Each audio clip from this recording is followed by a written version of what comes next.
Hello and good morning, everyone. So I'm going to be playing some Magic today with a focus on using my Spell Slinger decks. I did make the announcement over on Twitter a bit over an hour ago. Uh, just saying that that's what my focus was going to be today. If you want to get those announcements, go check out the Twitter that's linked below the stream, which I will ping in the chat. And with that, you'll also notice that there's a YouTube link. That YouTube link goes straight to my channel that has all my VODs on it. That should also be linked below the stream as well. But someone said it might not be, or it was linked improperly or something. But so I will check that out later. But I was pretty sure it was already there. Um, yeah, focus is Spellslinger decks today. So lots of instants, lots of sorceries, lots of okay, I hold up 10 mana and pass my turn and then play everything on my opponent's turn. That kind of stuff. But yeah, I'm going to get music going for you guys. And I do need to run away from my computer for a sec. Oh, excuse me.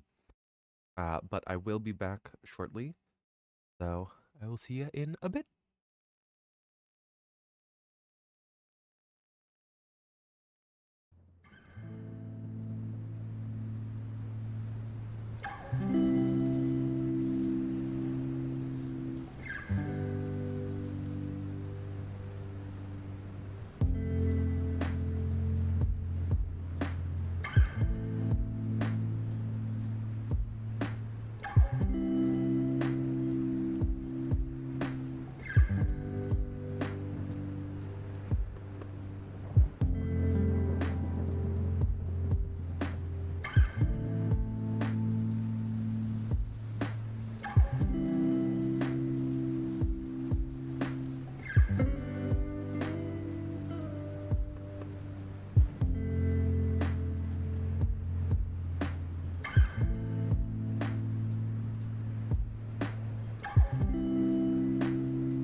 Hello, everyone. I'm not sure why I couldn't find the right screen at first, but I found it, and that's what matters. So, today I'm going to be playing some brawls with some fun Spellslinger-based decks. I mean, realistically, it's these four. Uh, I mean, my Flicker deck, my Jeskai deck, both take a lot. Hidetsugu and Kairi is also a Spellslinger deck. Because I just cheat out big spells. But yeah, those are. It's primarily these, not these four. These four. Lots of red and blue stuff going on. I do want to double check my Demir Amass deck, but anywho, I'm gonna be starting with arguably the simplest of the decks.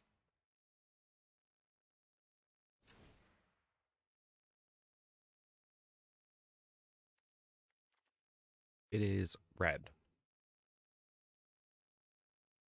So 36 lands, because that still gives me plenty of land. Captain Lantern Storm makes treasures. When I sack treasures, Lantern Storm gets +1/+0. Beat stick for more treasures. Instant. Sorcery. Instant. Instant. Sorcery. I think it's actually better to come up here and go 26 instants, 15 sorceries, 15 creatures, 4 artifacts, 3 enchantments, 36 lands. All the good Fred stuff. Plus Urabrask. Yeah. Toralf. Because Toralf makes this deck fun. Because when I do 10 damage to a creature and that doesn't go anywhere, Toralf says, actually, it goes somewhere. So, this deck will be a lot of fun. Yeah, this is by far the simplest deck of the Spellslinger decks that I have.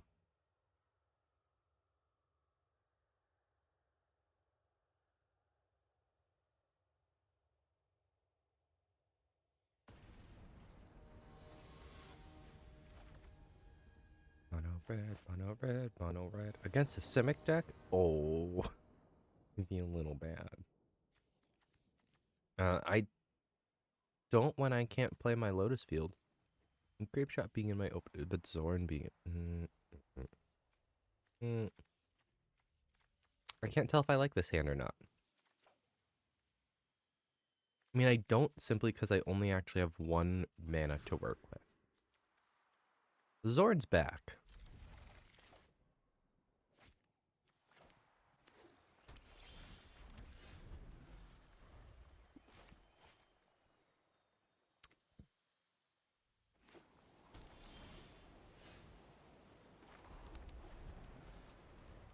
Got some lands.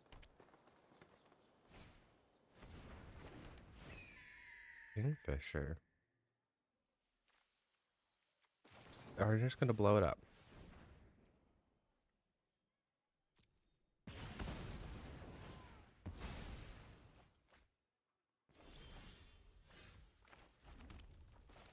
Zorn! Zorn gives me an additional treasure every time I create treasure. Most things only create 1 in this deck, so it essentially doubles, but there are cases where you get more than 1 treasure at a time. Zorn only gives you 1 extra. But I would like Mechanized Warfare out to deal damage to things. Deal additional damage to things. Because, yeah, a 3/5, but an Obliterating Bolt will kill it.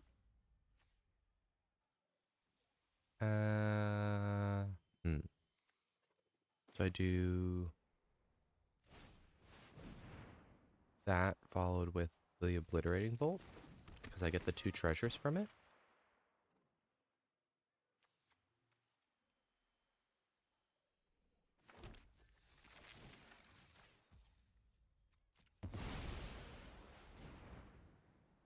Damage +1. Because it's a red source.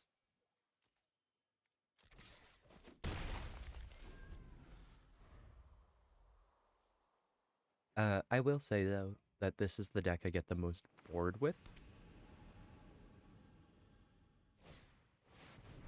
Because what I just did is all this deck is.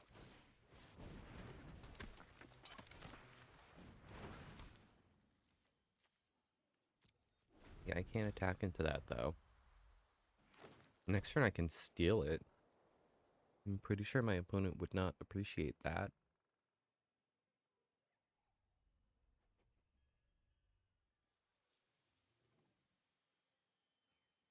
Steal their commander. Hit them with everything plus their commander.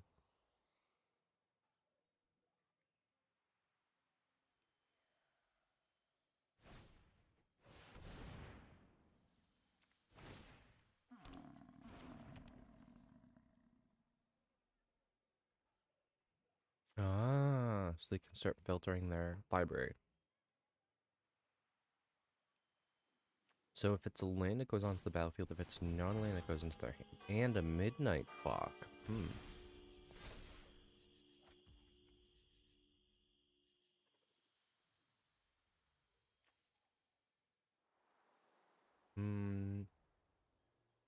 I'm gonna...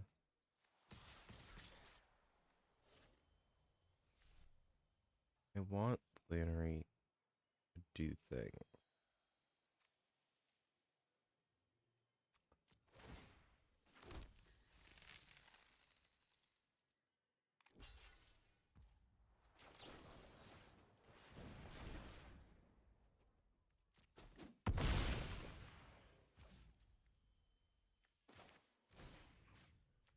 We'll destroy a treasure. Get 3 goblins. I should stick the Zephyr boots on Lannery Storm, but...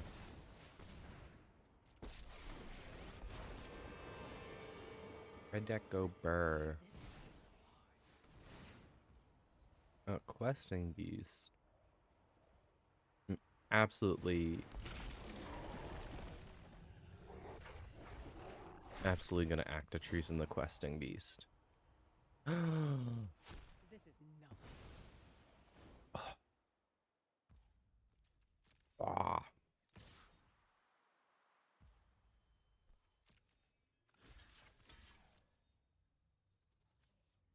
A red or artifact source would deal damage. So this should kill the Questing Beast, yeah.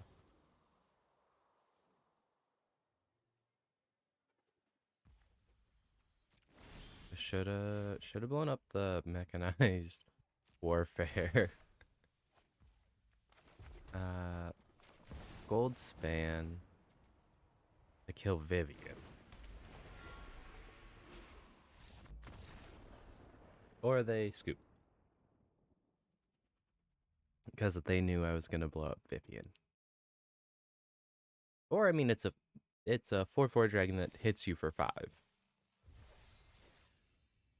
Neither of those really stuff you want to be on the receiving end of. Ooh, excuse me. Ooh, I am yawning today.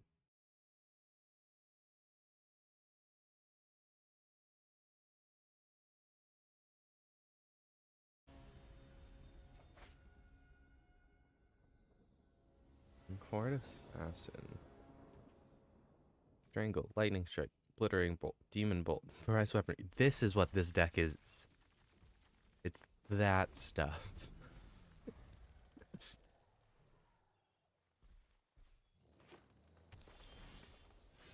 And a Lightning Axe now? Perfect. Oh, I should have probably foretold Demon Bolt.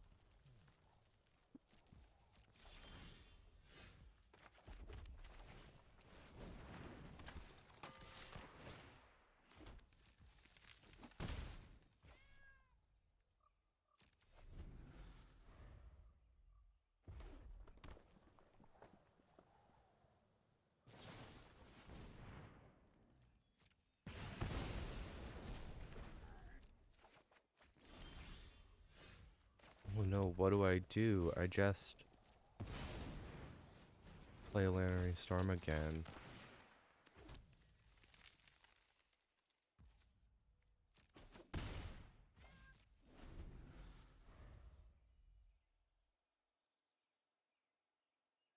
Nothing has changed. The only thing that happened last turn is I played a land.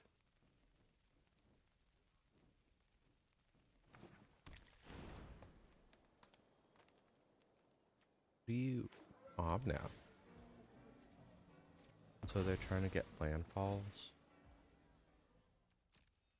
But they're doing all their ramp with nothing on the battlefield?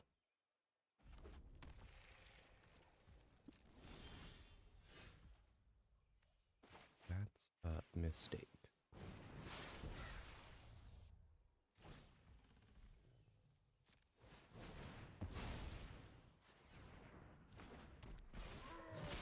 Pry it open.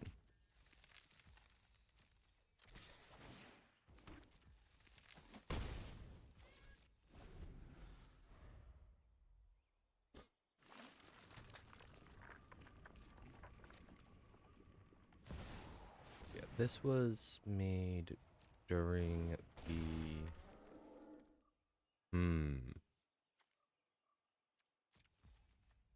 Pain. Demon Bolt is 4 plus 3. I wish I had...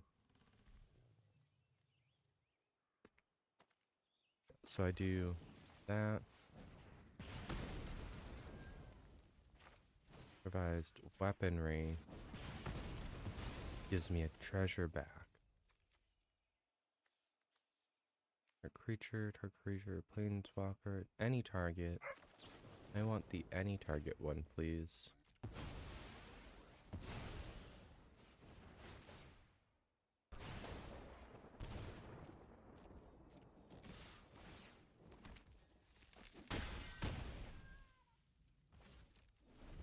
Because that brings their life total down a bit faster.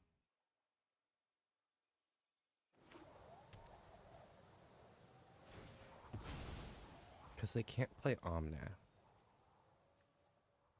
That's a 5/5. So I need my Lightning Axe for Omnath.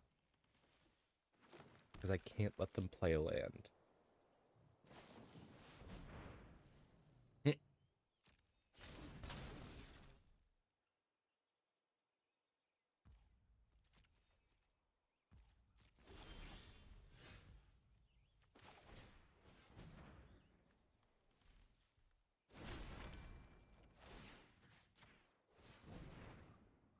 Now when she attacks and when she hits, I get treasure.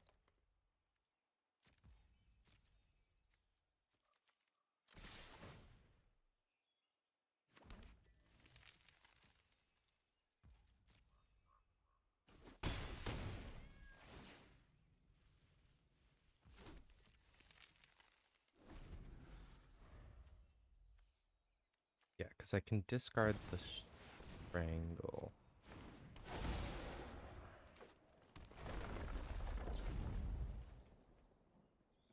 Discard a card. Target creature. Discard the Strangle. Oh, I should have kept Strangle because then I could have blown up the 5/5 too. But that's okay, they scooped anyway.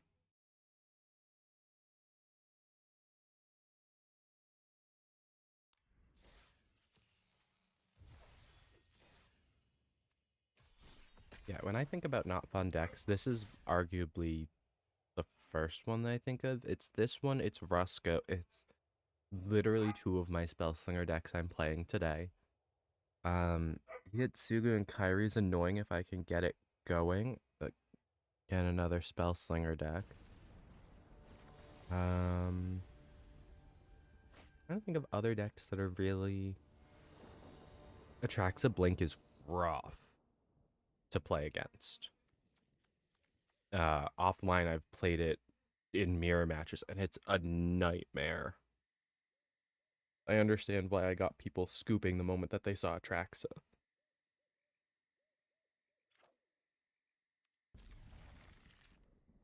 I get it now. I'm trying to think of other decks that I've that I've played that are bad. Not bad as in like not functional, but bad as in like I would rather die than be facing that. A bushwhack. Bomb. Oh no, they're playing sagas. I can't do anything against sagas. I have no enchantment removal. It's red.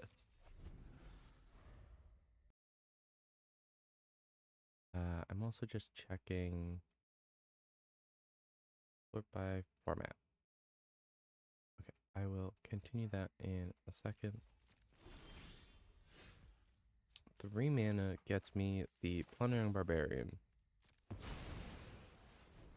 which I can pry it open to keep a treasure up. I'm looking for my deck titled All Will Burn. All Will Burn.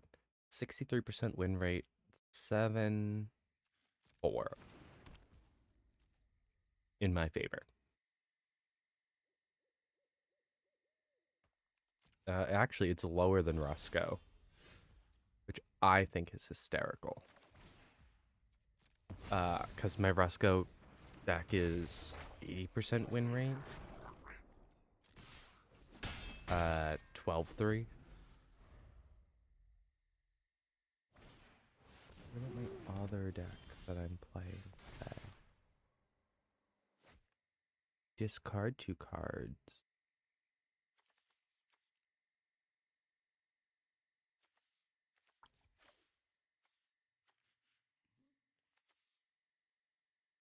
I'll get rid of the freebooter.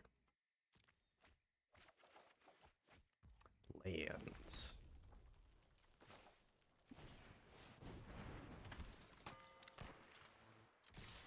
And I swing everything at this guy.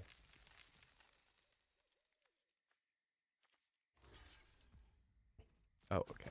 I'll be able to end the festivities afterwards.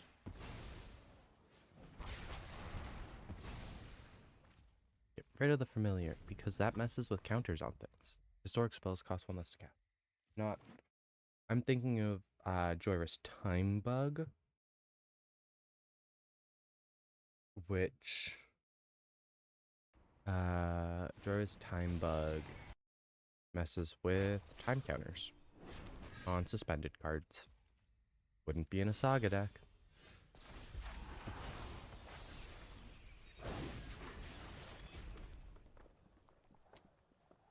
So I, at Sushi, then I swing these 2 in, because I'm going to use the Reflection of Kiki Chiki to just keep spamming Plundering Barbarians.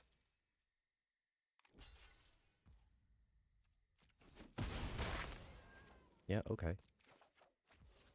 You think that's gonna stop me? I mean, I could just Atsushi to spam treasures that way. Does I get a re?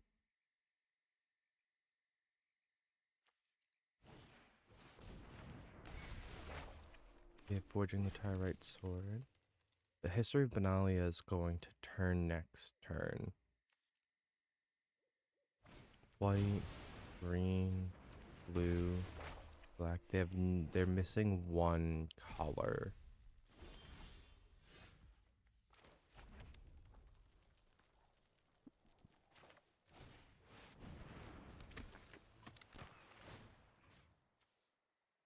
Oh, it has to be non-legendary.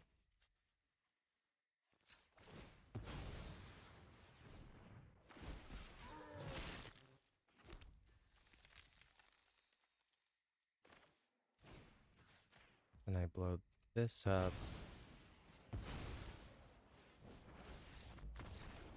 And they scoop. I was like, then I blow this up, and then I just swing. Because my commander has haste. So I can just start making all those treasures back.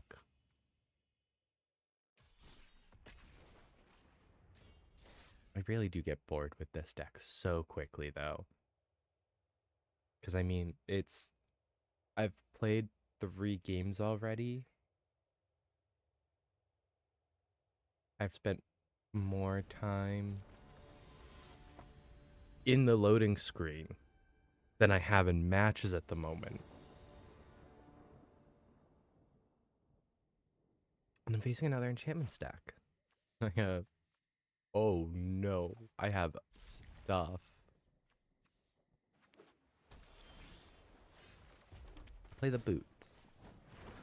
Play the boots make you nervous. Has my phone going off? Leave me be. Oh, I just got the notification now telling me that I can manage my stream from my phone.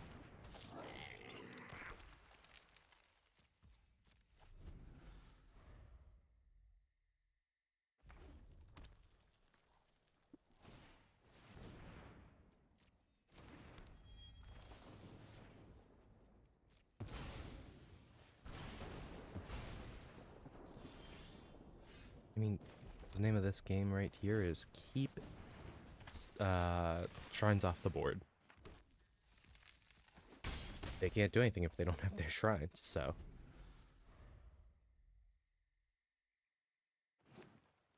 I could hit Zorn about the time I go to attack with Goldspan.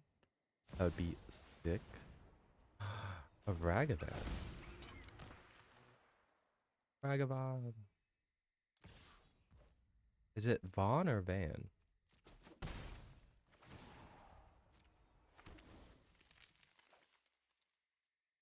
The lava coil, damn. I wanted that one.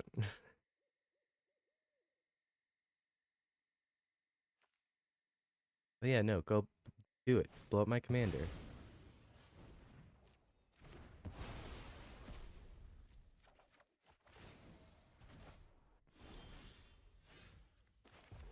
Go right ahead.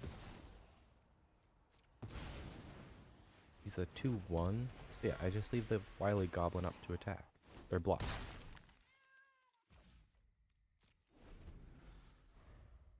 Oh, right. Goldspan doubles my treasure power. I was like, why is it highlighting the big spender?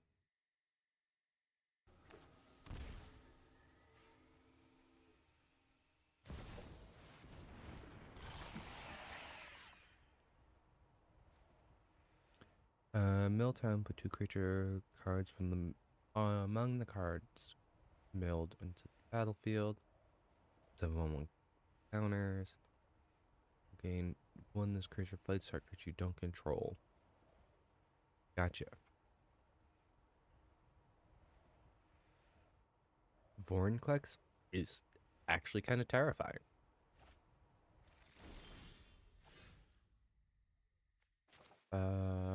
Can I get rid of him?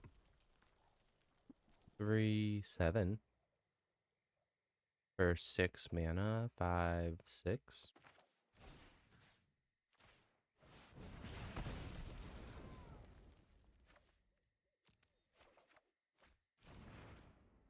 And bombard. Oh, that's right, because I get extra value out of those.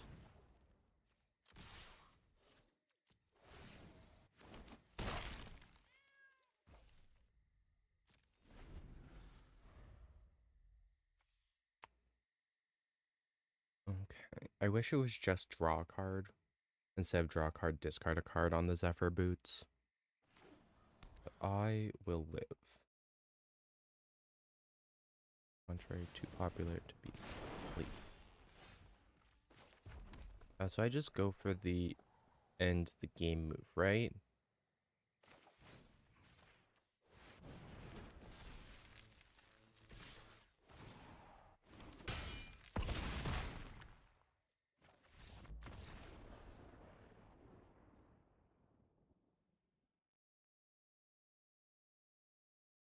Yeah. This deck has a very high win rate. I get very bored with this deck because I mean, my deck is going by the time theirs just gets started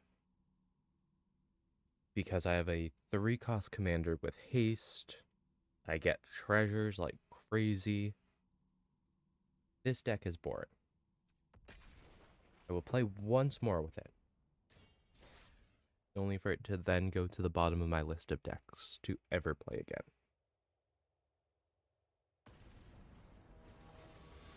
I mean, it's mono red burn. I think mono red burn is uncreative.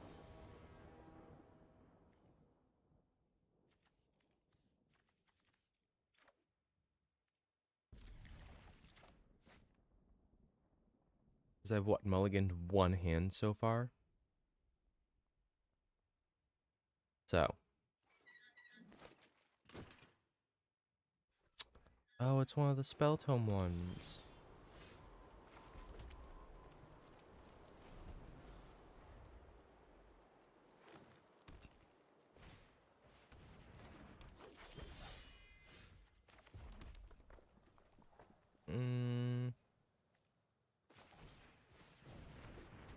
I'll play nice for the moment. Mainly because I want the end of festivities to really hurt. Because they're playing elves. They're playing Selesnya elves, I'm assuming.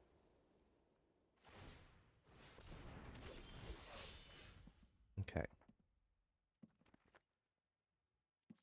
So now I do... what? I play... Planetary Storm. Player swing with her to get the treasure back.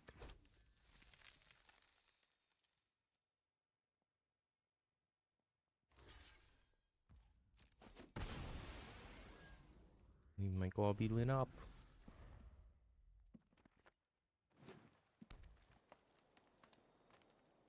It could just be a Celestia token deck.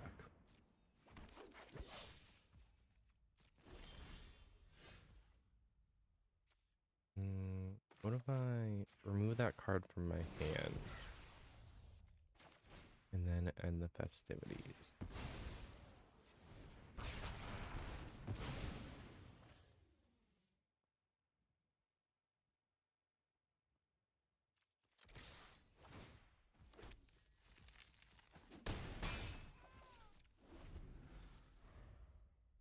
I want to get the grape shot to go nuts. But that's a pain to do with this little mana.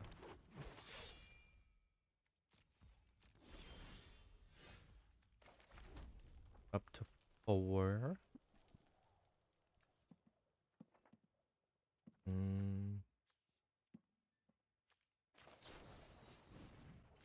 Gonna copy my Thrill Possibility. Discarding Threaded Sails.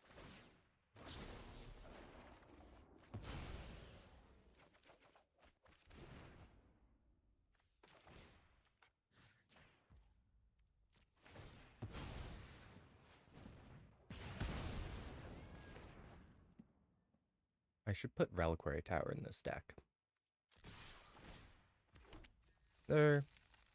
No, I don't often have this large of a hand. So I take that back. I should not put Reliquary Tower in this deck. Because for the most part, I usually don't have much of a hand. For the most part, that's not always the case.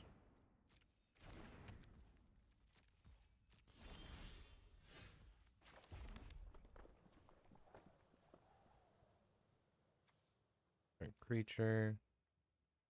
Plus 2/+0 first strike until end of turn, followed with a lightning strike.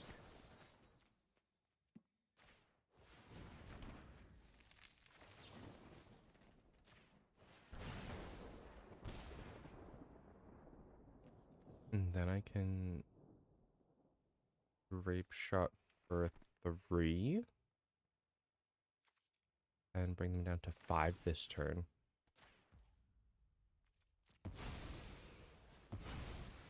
Or 3 this turn, because Planetary Storm grows. They take 3 from the Grape Shot, and they quit.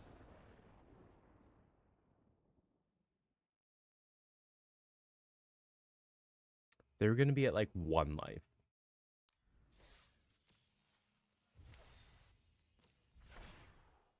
Unnatural Moonrise.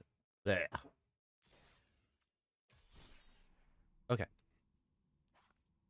I need to pick a different deck. I'm going to pick the other gross deck. So from red to Demir, this deck is Rusko Clockmaker. He's an arena-only card because he's an alchemy card. But he's an alchemy legendary that creates Midnight Clock. Whenever I cast a non-creature spell, I put an hour on each Midnight Clock I control. Plus, there's a life exchange that happens too. So, let's see. 21, 4 sorceries. 21, 12 creatures, 6 enchantments. I have an Ashiok in here. Which Ashiok do I have in here? Ashiok Sculptor of Fears. Each player mills 2 cards. Put target creature card from Greer onto the battlefield under your control. Gain control of all creatures target opponent controls. I think I have Shieldred in here. Shieldred's really fun. Shieldred keeps me alive most of the time. Urtai Resurrected. Ether Flux is a win con. Shieldred's a win con. Ixian Puppeteer's a win con. I have a real Midnight Clock in here. I'm not just making them. I could get rid of it. But where I have this, I mean, there's definitely some artifacts that I could replace. Replace this for the Phyrexian Staff that allow me to actually like untap things. Or I mean, this allows me to untap creatures. It's not usually creatures that I'm trying to untap though. Because I can't flicker any of my Midnight Clocks is the thing. But I mean, it's a very cheap deck. Most of the deck is 3 and under. As my goal is to drop 17 spells on a turn. And I've done it before. I have played through multiple full grips courtesy of the Midnight Clocks. Because I will get like a quarter of the way through my turn and a Midnight Clock will go and my hand will reset. So yeah. This is an expensive hand to keep. But with the Evolved Sleeper right here,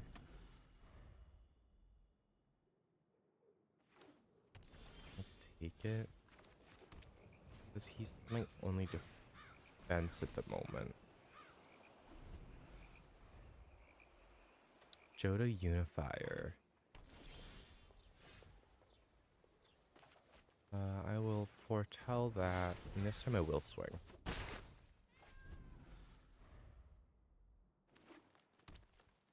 The good thing is in Demir, there's a lot of options for foretell. Do I play the Midnight Clock? I need to get around the Glissa.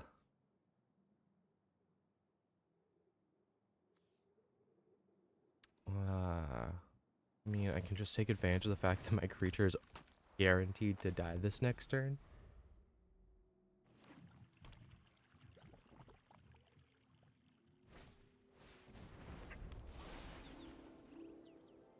Actually, I should have played Midnight Clock because then I could have departed the realm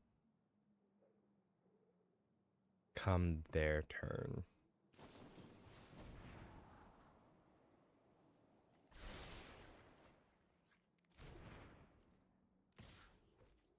No block.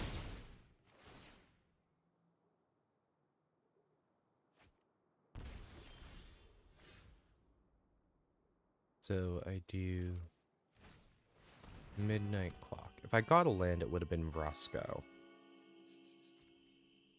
And I hold to depart the realm.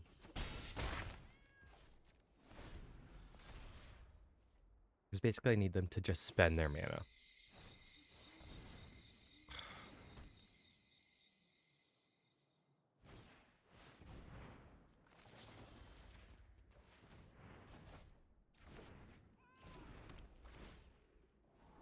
Do I like the fact that I had to use Depart the Realm this early? No. But was Glissa going to be a problem? Absolutely was. I have a full 2 mana to work with.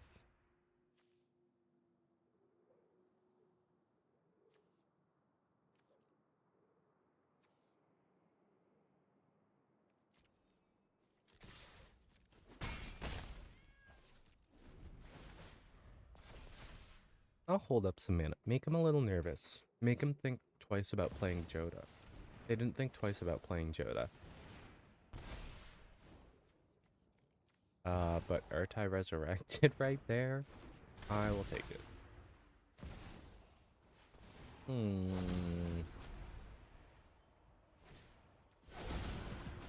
No, I guess Joda with a 1/1 counter on him.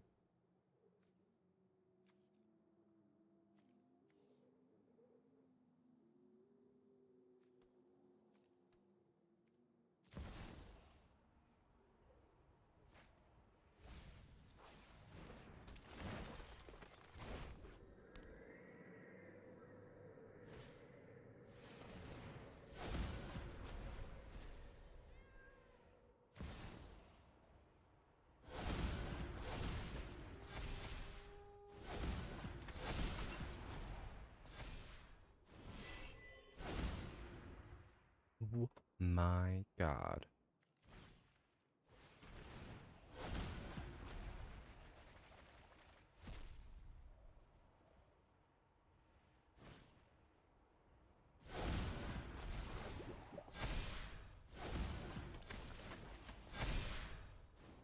This is all the same turn that Joda came out.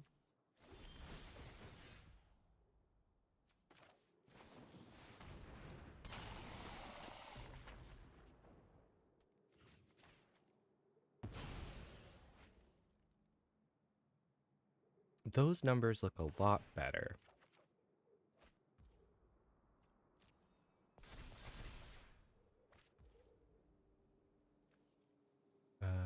Opt.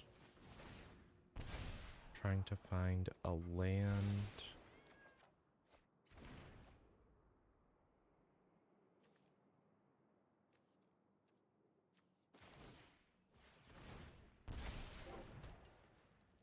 That just allows me to animate my clocks.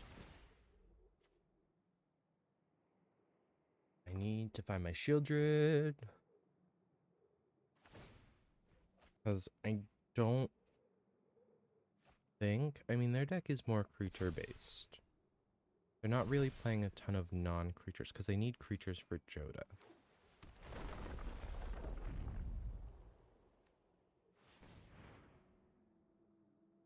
Why is the cost 2 in Esper, though? Oh, Bard class reduces red and green mana off of things. I know how to read cards. I promise.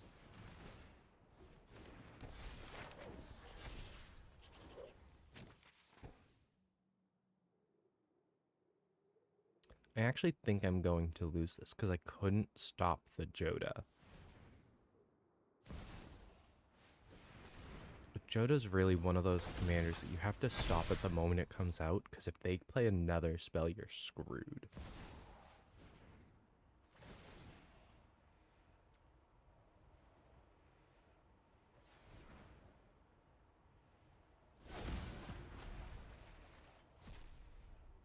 I mean, there seems to be very little rhyme and reason throughout it, but all the creatures are so big that it doesn't matter.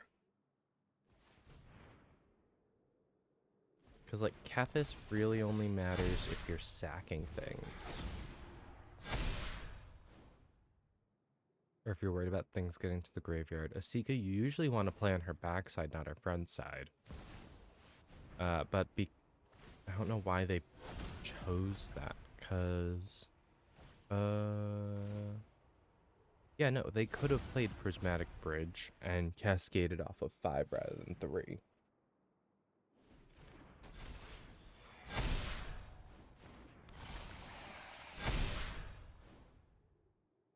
So... I'm pretty sure with 5 creatures, they're going... Oh, they should be able to one-shot me.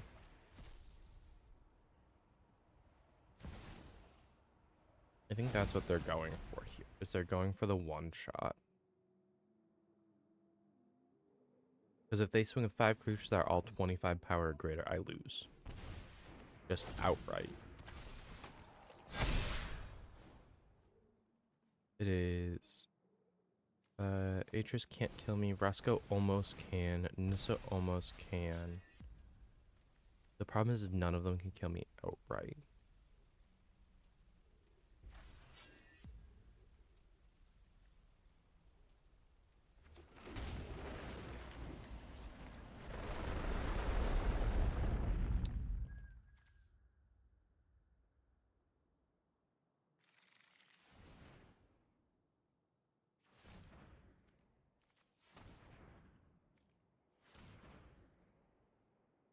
And they hit nothing off of the reveal. Why are they adding so much black mana? I mean, realistically, they don't need red or green. So that's probably why they're not choosing the red or green.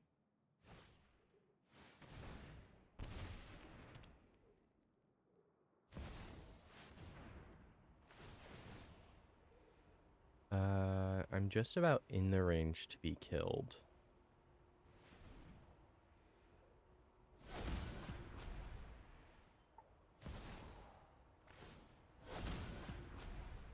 Yeah, no, that literally that one turn that they got Joda, they played Joda and then they played literally the rest of their hand. And this is not going in my favor. I can take Skrell Verona to the face.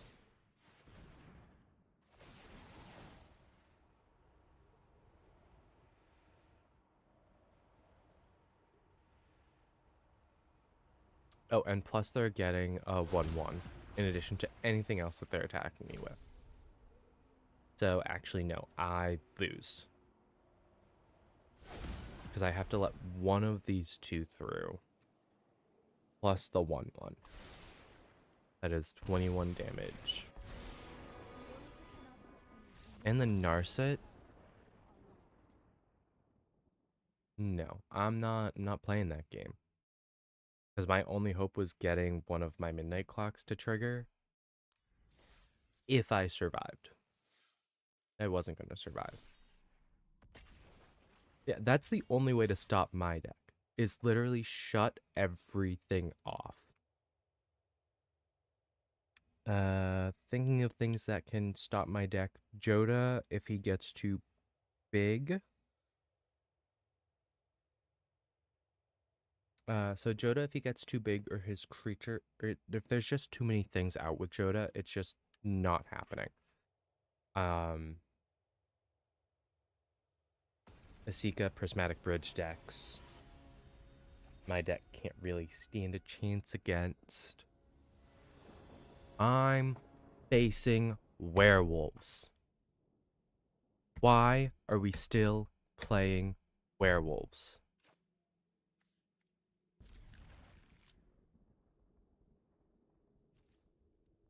Go back to standard, because werewolves are still legal in standard. I hate this game.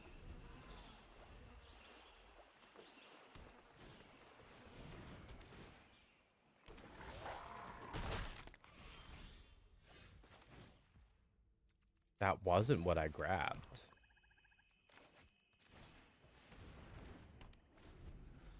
Yeah, I'm gonna lose, because the 1-drops in werewolf decks are nigh impossible to not come across. How do I get that off the field right now?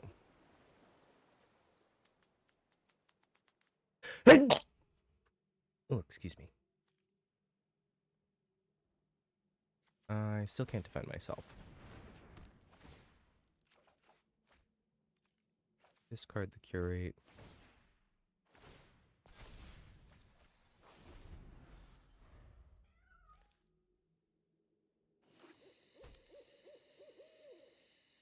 I guess that has now become, can I mill the werewolf deck?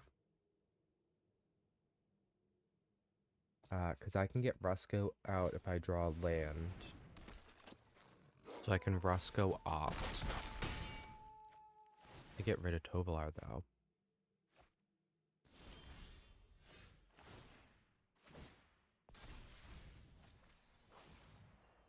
And that's the opposite of helpful at the moment.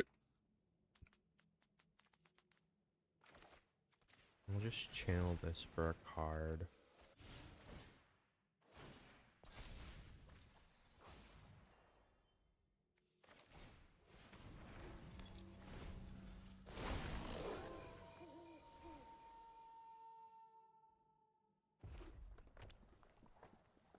Is this what Hellq is? Is that what I'm in? Is Hellq just Joda and werewolves? Because no one's even running Asika anymore. Everyone runs Asika as part of Joda's deck.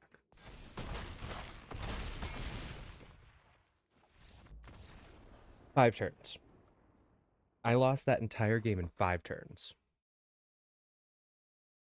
Because they didn't miss any land drops.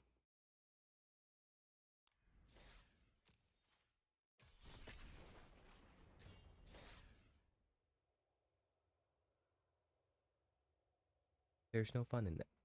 It's like trying to say my mono red deck is fun. It's not. It is a means to an end, and that end is winning. And no one likes that.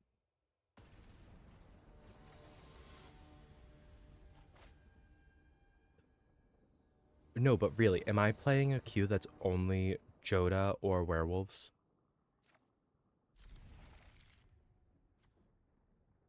Because this is more than just a coincidence. Oh, the Storm Giants. So I need to play that as my next land. And then retell that.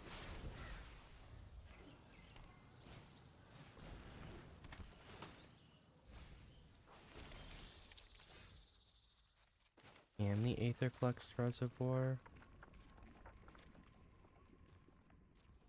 There's no reason to bubble snare anything. Well, if they're milling themselves, I might be able to cash in on this. Might. But I would need to draw into my Teferi's Tutelage.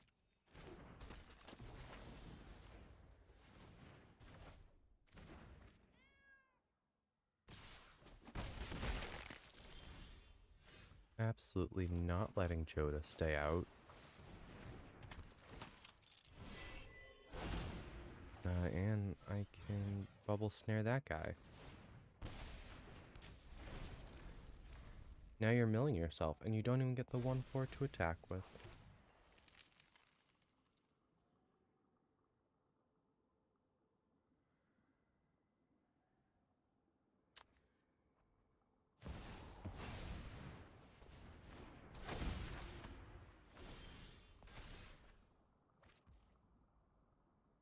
So what do I do here? I play land for turn. Do I Aetherflux Reservoir?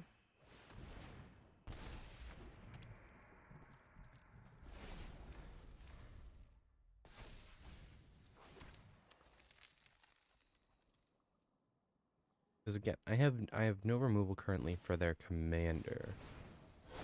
And both of their Jodas are now out.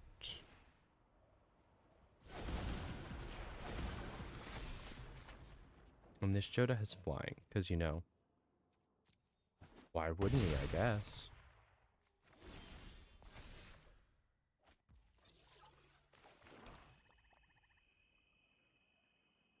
It's 4 and then 5.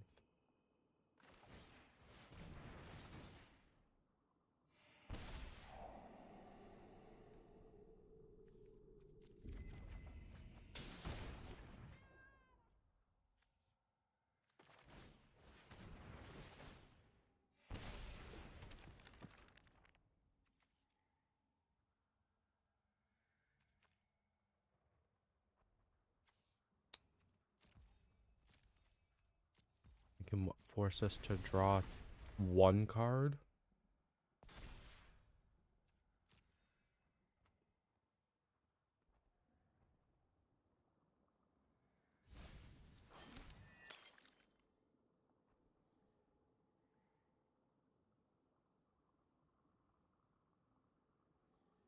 I mean, if I can get Magic Mirror out before Midnight Clock goes off. I just quit here, right? Because I can't do anything about the Chroma's Memorial. It shuts off half of my deck's access to things.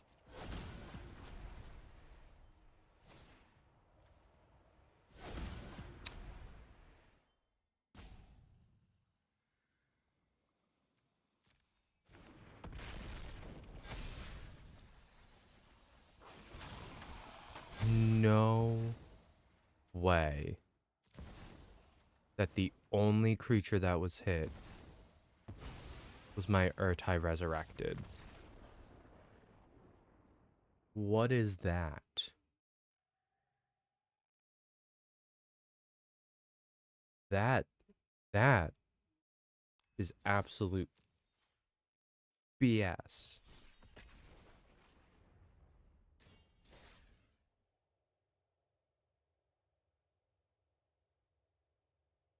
Absolutely horrid.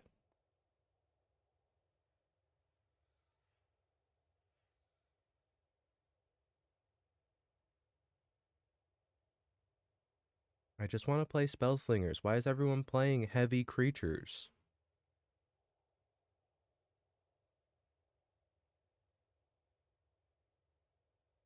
Because that's also part of my problem. I haven't faced a not creature-based deck at all today. The closest was the one that was bouncing around the Ragavan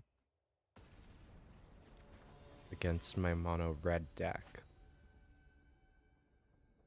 Okay, this might be interesting.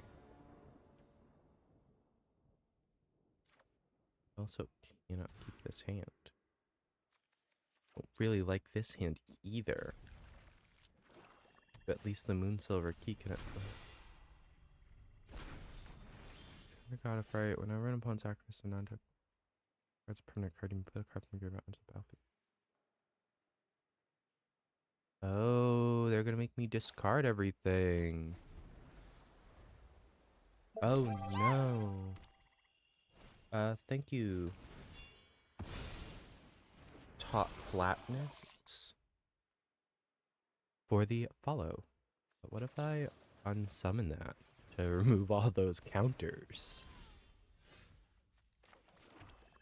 What if I just say no?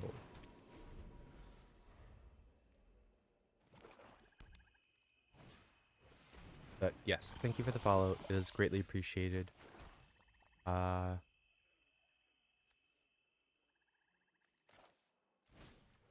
Hope you're enjoying your time. Hope you're enjoying your day. I want my pristine talisman.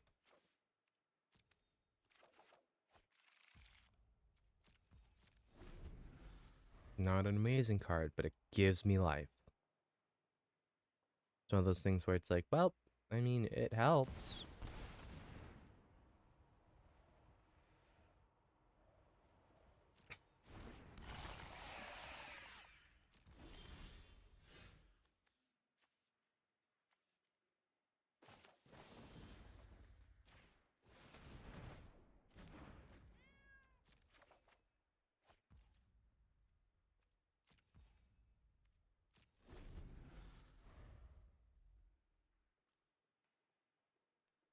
What are the odds of that?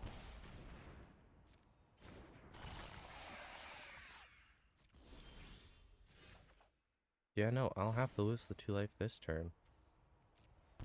And next turn, actually, because I didn't get the pristine talisman down, because I was trying to not lose life last turn.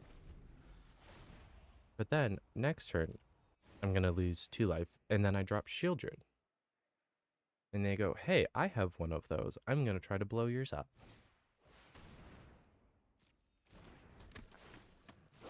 And I go, haha, funny joke. Good thing I have counter spells. This whole exiling things from my graveyard thing, though, is not great. How do I get rid of the graveyard trespasser?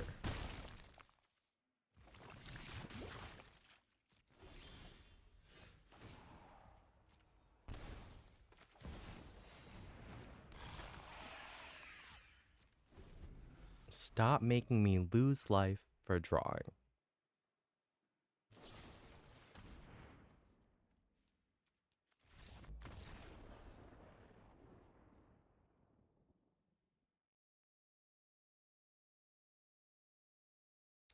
Yeah. The way that they were gonna play this was they were just gonna keep eating everything that I try to play because I had so little mana. And by doing that, I can't play the game.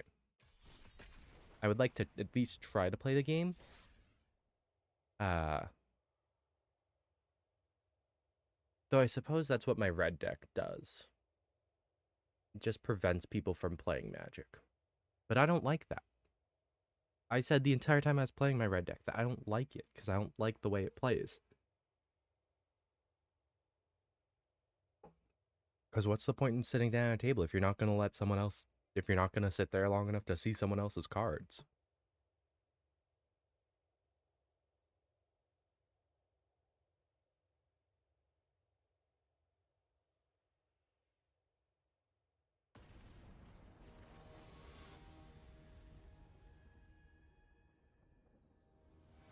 Who the hell is that? Hold up, what does your commander do? Starting intensity is here. Whenever another creature enters the battlefield uncontrolled, potentially increase the intensity of Eric and the intensity of all cards named Eric False Gold Warden in your graveyard, hidden library. I can keep this hand. By 1. Oh. Then they can sack to make me lose life only to intensity?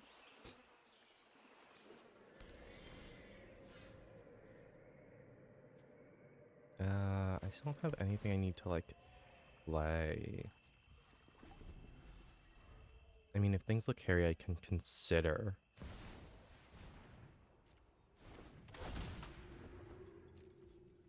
I need to, what, get that off the battlefield?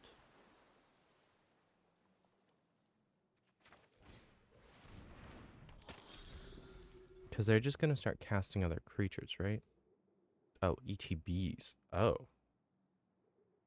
So I'm assuming you could play that with tokens, right? Drop a bunch of tokens, increase the intensity, sack the commander. Because intensity being perpetual allows you to do that.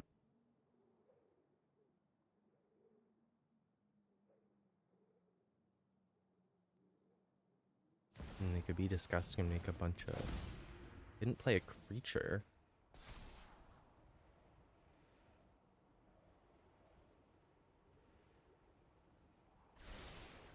I'm absolutely paying life for you to mill that card. Because you actively put that card on top. I need more land. It's a land. Look at that. Now with the land out, I have enough to play Rusco. Oh, look at you. Oh, that's annoying. I will pay the life. Ooh, I didn't lose any life. Rusco. Land gives me 2 mana. I mean, I could make a 2/2 with flying and hit them. Or I could Aether Tunnel my veto to swing in with veto.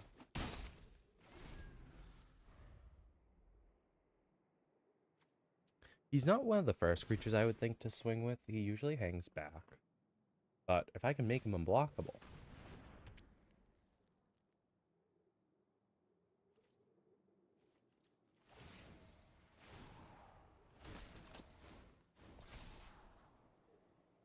Let's use up to 2.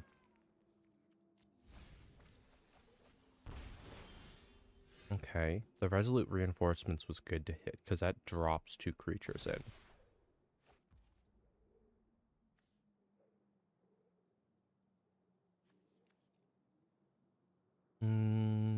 What do I do here? Nadir Kraken. Evolved Sleeper, and start moving Evolved Sleeper up. What, 2 mana to make it a 3/3 with Death Touch? So I just, in response, do it again.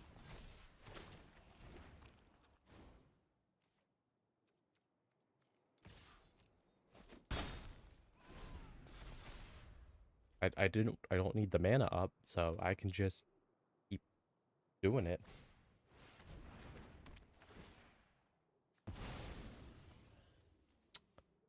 Rude.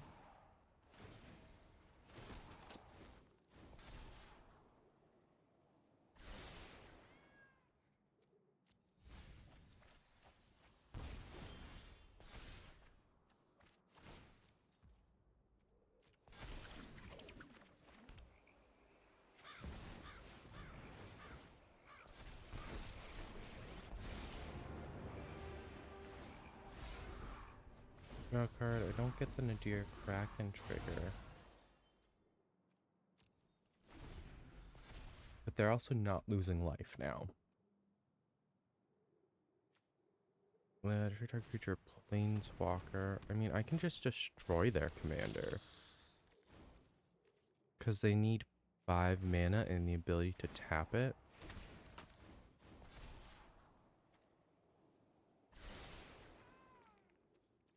Sure, you can draw a card.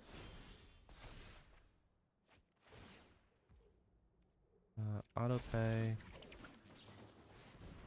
I resurrected. Creature.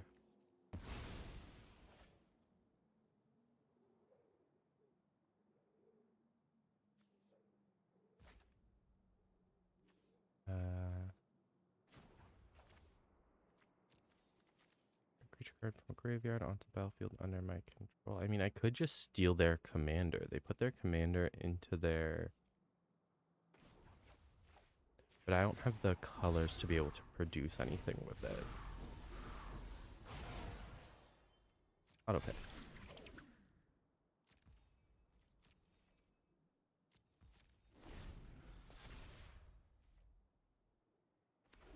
I need to play Helm of the Host next turn. I have 7 mana to work with. 8 if I get a land. It is not the 9 that I need. Ah. Nice.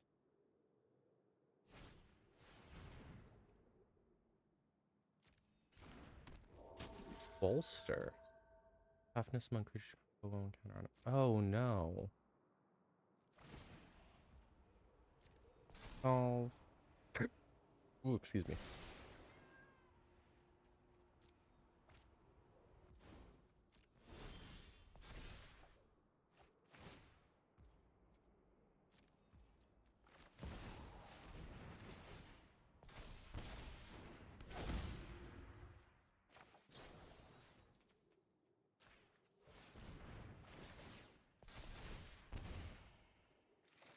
And a fresh hand.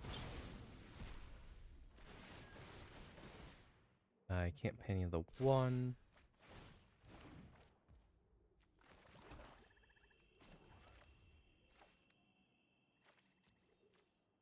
What do you have in here? I mean, it's tempting to just steal their commander. But if I can just gain control of all creatures they control...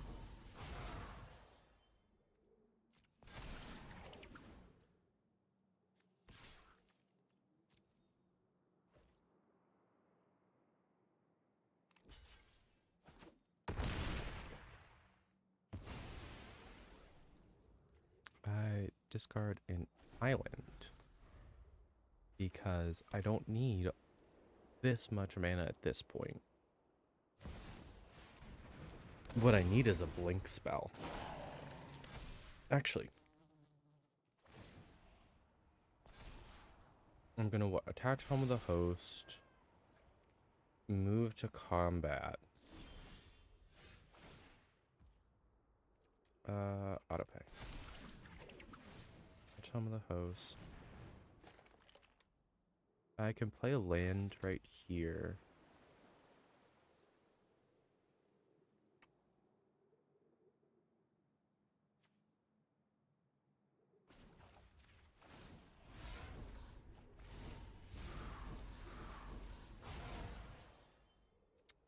Decline. Next. Get a Rusco, get a Midnight Clock. Allows me to play the Pristine Talisman. At which point I just tap it for life.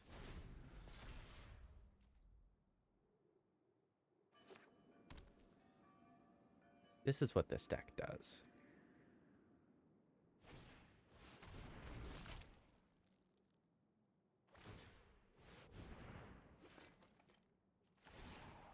These are some... Oh, these are 2011 arts from the core set for zombies. You can draw a card.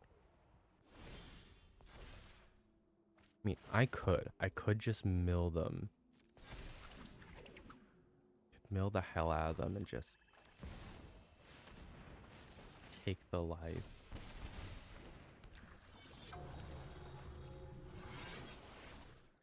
Realistically.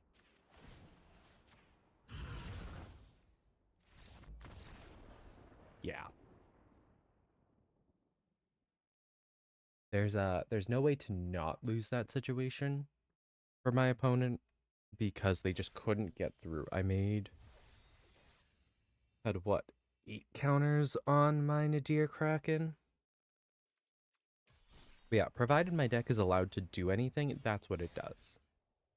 Not necessarily the Ashiok thing, but the whole slow sapping, dropping a bunch of spells, resetting my hand and library so I can keep dropping spells. It's why discarding cards isn't a problem for me. The only reason that other deck was a problem was they were sitting there gonna make me discard and then exile my library. Or my graveyard, rather. They're gonna exile my graveyard as they put stuff in it. Which means I can't do anything. My deck is about putting things in my graveyard to bring them back later. So I just shuffle everything back in. Let's see. Reliquary Tower, Swamp Arcane, Island, Rusco. Is how my first 3 turns are going.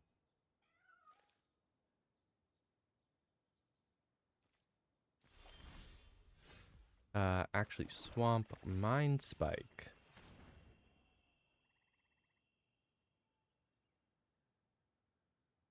Looking for non-creature, non-lands. I mean, it's mono white. I don't want them to gain indestructible. Bodyguard. That's also indestructible. Why does white have so many sources of indestructible?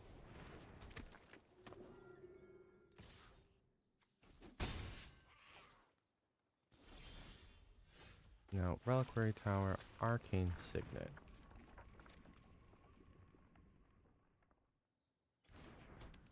And the game is going to give them the time for a response for every little thing that I do because they can sacrifice the Dauntless Bodyguard at instant speed.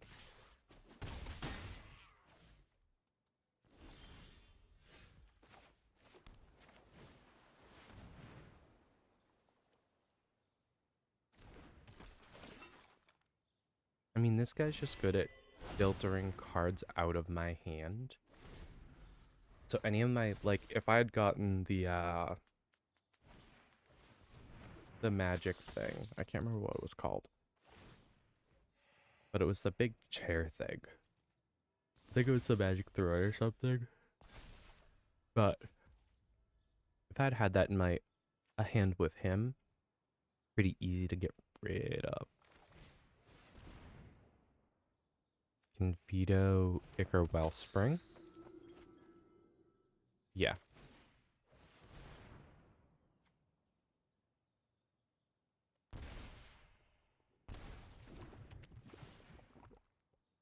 I get a card. I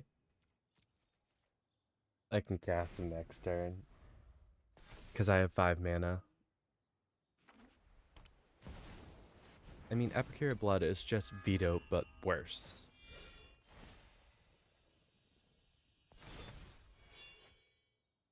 Okay.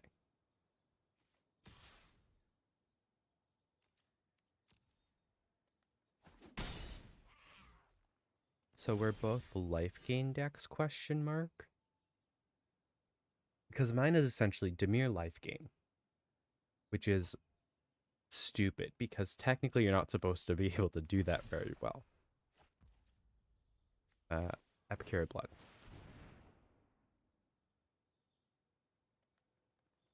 I wish I had something that I could either sack this to, or I had a way to flicker Rusco right now. Or an opt. Something simple like an opt. Just a 1 CMC spell.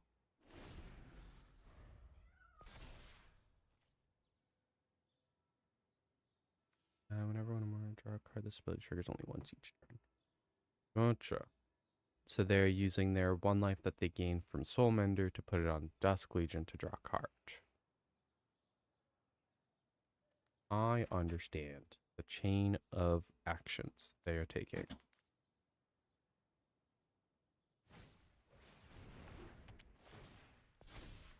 What are you going to take? You're going to take my Firemind Vessel, right? It's a mana rock, and if I have more mana, you're in trouble.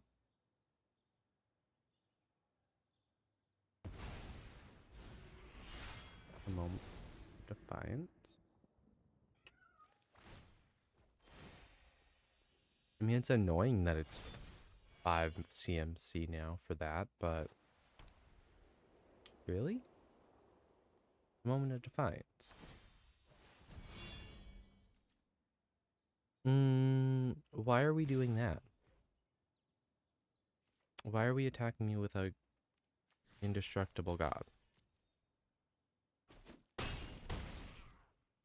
I don't appreciate that.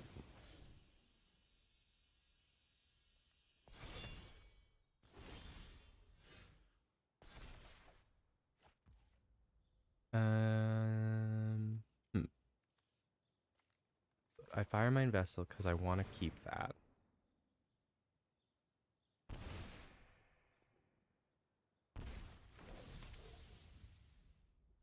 I anticipate because I'm more likely to come across. I have infinite hand size, so I don't need to worry about. I'll take a real copy of Midnight Clock. That puts me at 10 counters, so I start on my turn on 11. I'll be able to cast the Midnight Clock, and that will reset my hand.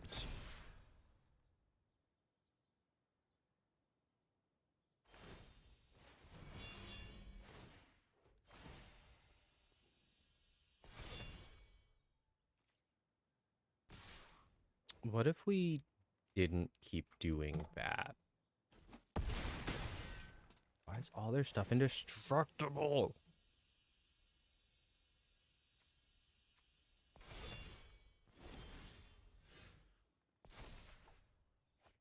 Nope, it's the Unwinding Clock.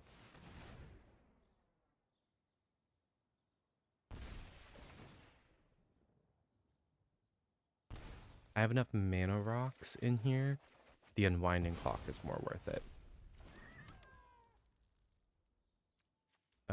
Ominous Seas.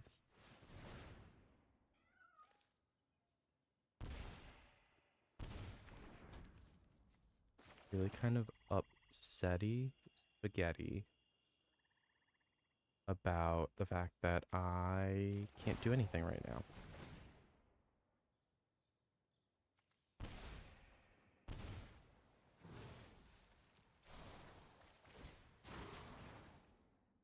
Spite. Because I wanted the Omnises before I drew the 7 cards. Because that puts 7 counters on Omnises, and that's just all I need.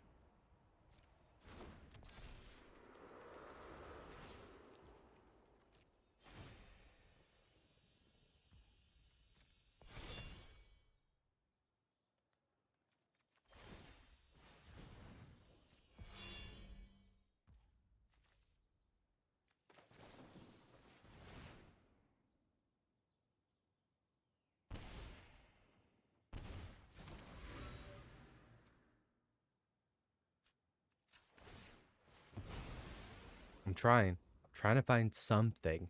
Anything that can help me out here.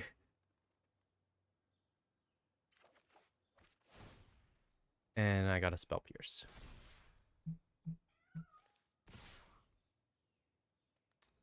Well, I mean, I pitched Rusco in front of the bigger of the two. Because I can't take damage at this point.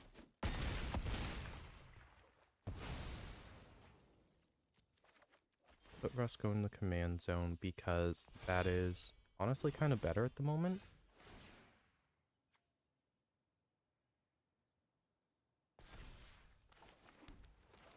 Do that. 3. I'll be 1 mana short for the Gilded Lotus. But I can Black Staff.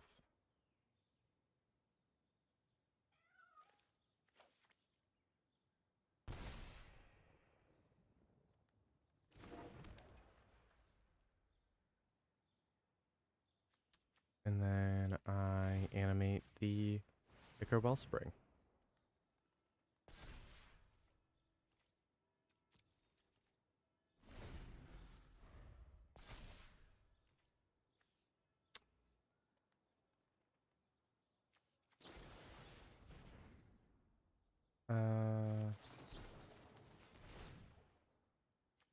I really don't want you to get rid of that, but it's not like I'm gonna last much longer anyway. Because I didn't realize that my Unwinding Clock and my Black Staff don't work that well together. Because Black Staff I can only activate as a sorcery.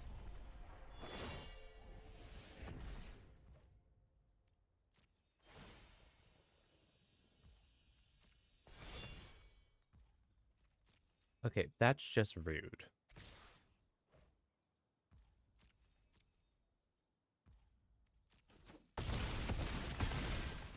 Yeah, no, an indestructible commander is something that's hard to deal with.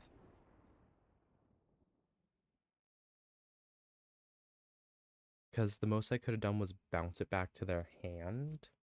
Because none of my destroy spells work. And I don't believe I have anything that exiles in this deck. But I'll play one more with this deck, and then I'll start going to my other decks.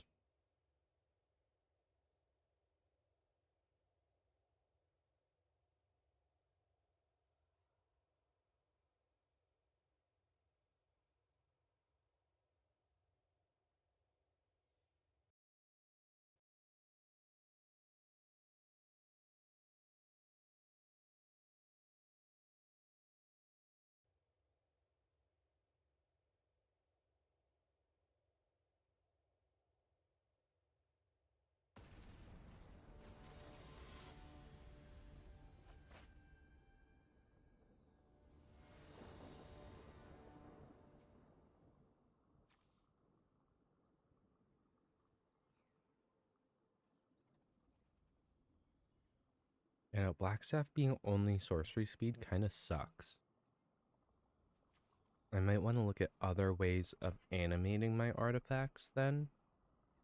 That's not the Blackstaff.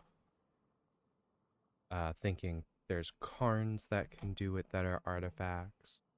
There's Karns that are planeswalkers that can do it. So I should be able to find a substitute But I think Black Staff is one of the things I have to remove from the deck.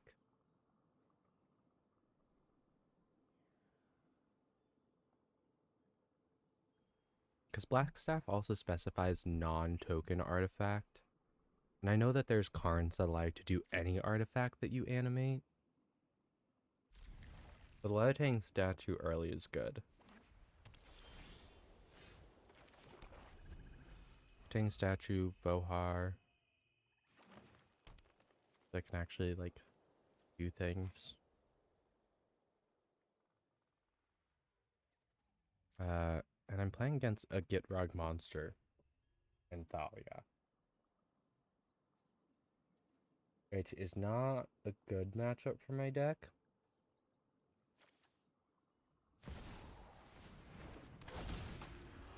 Because once it's out, everything I control enters tapped. Non-basic lands and all creatures.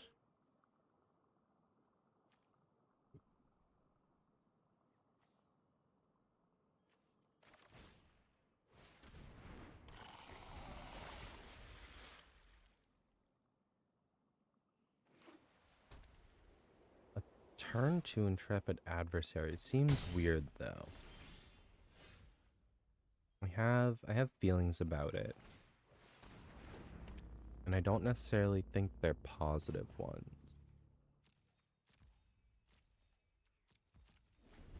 I mean, I can kill the Intrepid Adversary. That's not a problem. Whoa.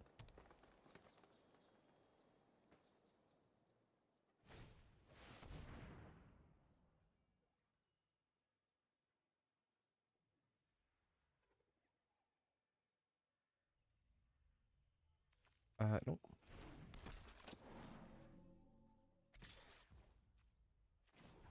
No, I need to block first, then activate the ability. Then I discard an instant or sorcery card because that is the best way to do it.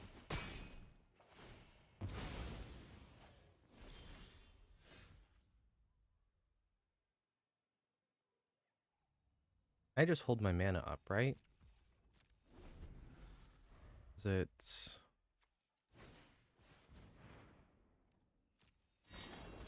just machine over matter it?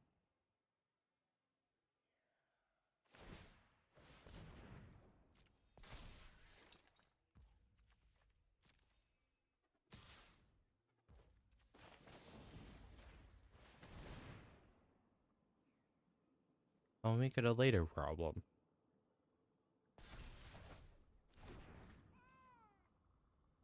Because the fact they're already at 5 above starting life, kind of upsetting, kind of frustrating. But as long as they don't have black mana, I am good.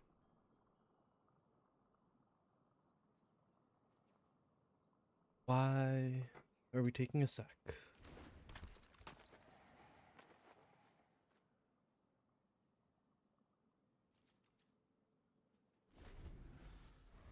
Do they have something that can grow something? I mean, they had 1 green mana up. Alternatively, it could have been a destroy artifact spell, targeting my... Yep. Get that again. I'm just gonna...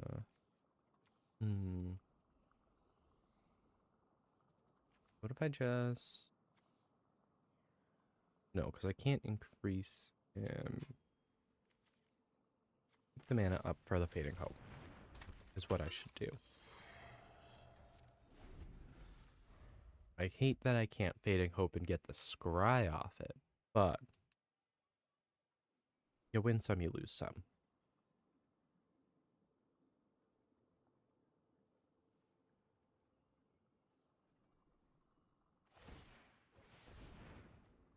Oh, you're gonna try to do this again?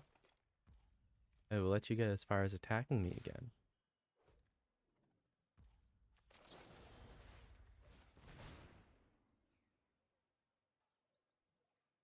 Honestly, half of this deck's power comes from just bouncing things. Oh, you're swinging a creature at me? What if I say no? Uh, Not having mana sucks, by the way. Just in case anyone was curious.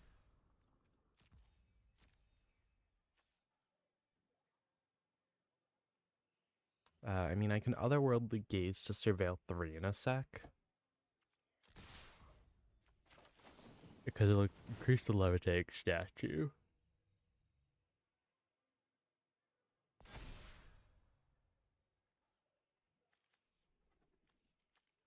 The magic mirror. I'll just put that straight in the graveyard.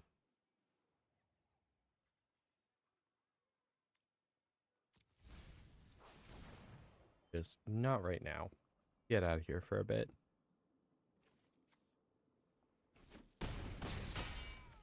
It's a nice card. No max hand size. Being able to upkeep, put a knowledge counter, then draw additional cards equal to the knowledge counters. And then hit your draw step. Huge, huge card value.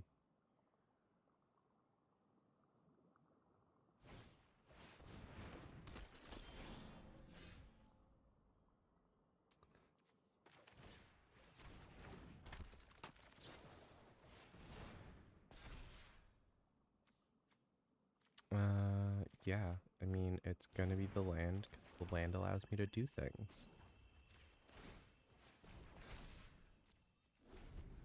I want to get this to the... I'm gonna have to take 5. Oh. They played it.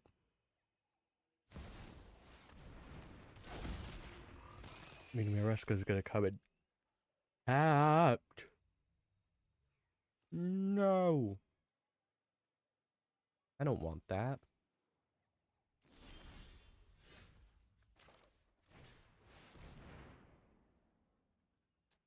Oh. I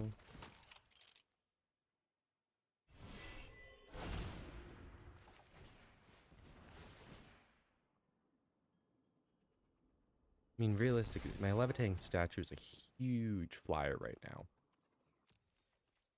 And I gain benefits from them killing my stuff. So they actually might not want to swing out at me just yet.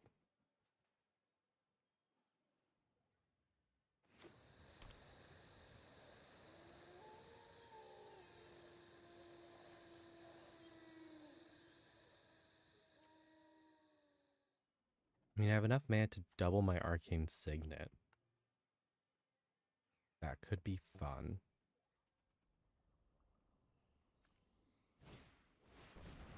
Right of a Lizard Grove. So they're up to what? 3 lands a turn? 3 lands a turn. Every land is all colors. I take 5.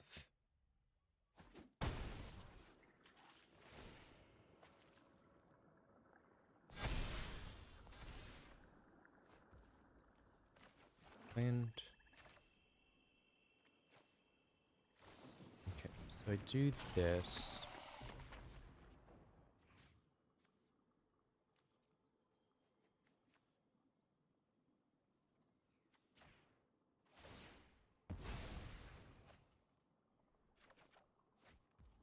And then Arcane Signet.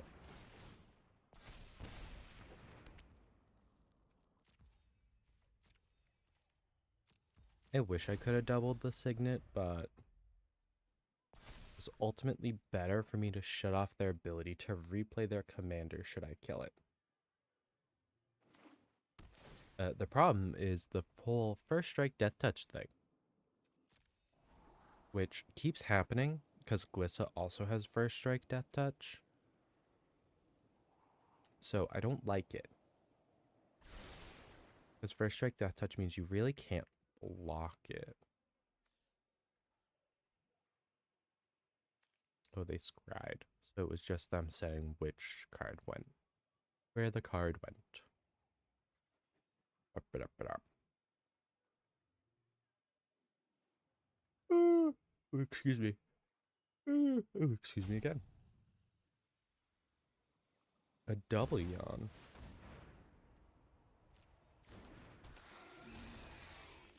I don't want to flashback my Surveil 3.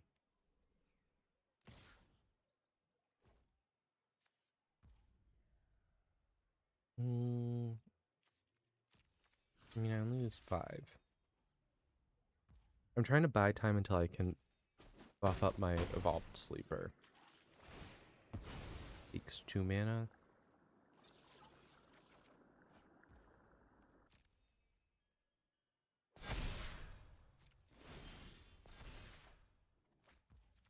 Swamp. Do that.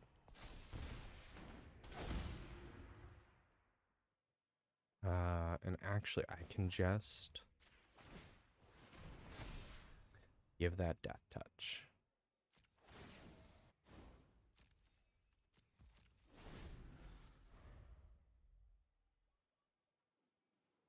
And I have the mana up for the Reject if I need it.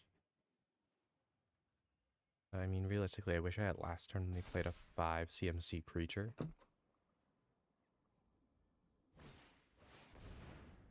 Faithmender, they have enough mana to do it and stop the counter.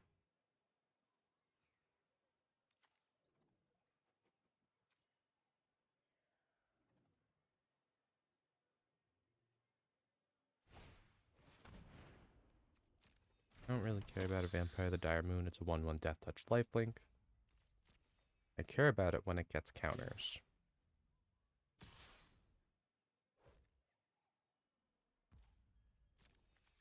So which one do I want gone more?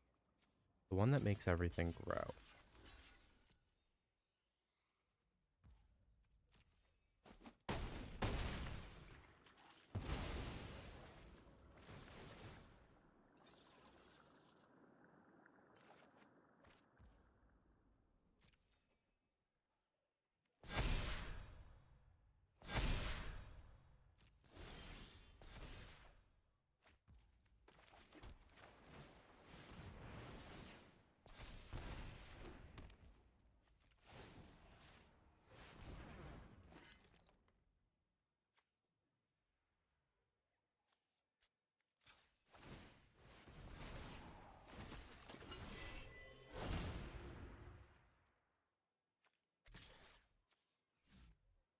I don't have any way of reanimating this. I should have saved that as a blocker.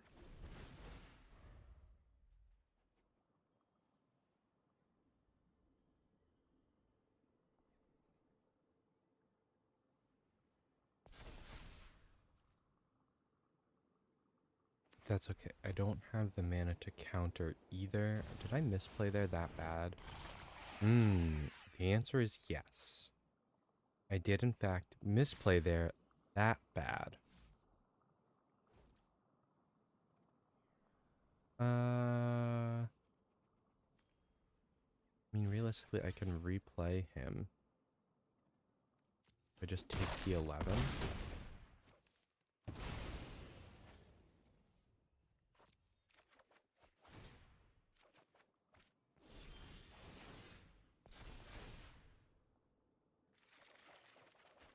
Okay.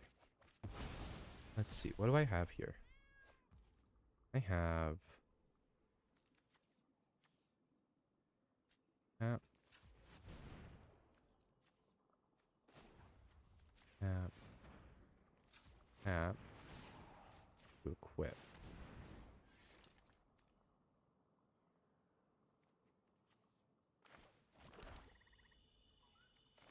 Maker Wellspring. Yep. Those lands get stunned. Draw a card. Moonsilver. Yep.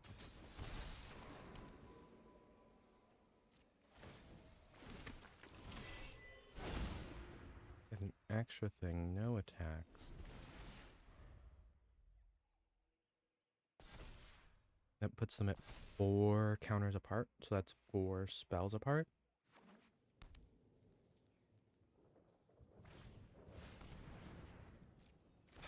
Seriously?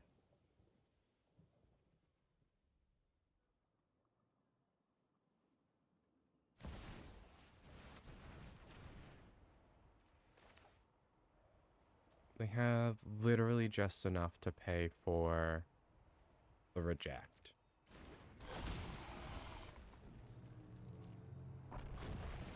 -2 means the fact that everything having... Ooh. It's not like I can stop it from happening.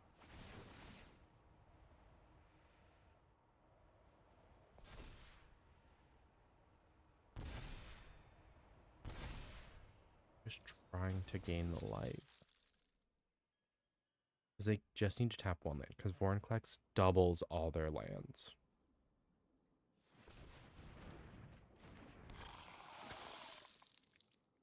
Like I said, I knew this wasn't going to be a good matchup for me. It just sucks when I'm right. I was hopeful. I shouldn't have been. They're literally at 71 life.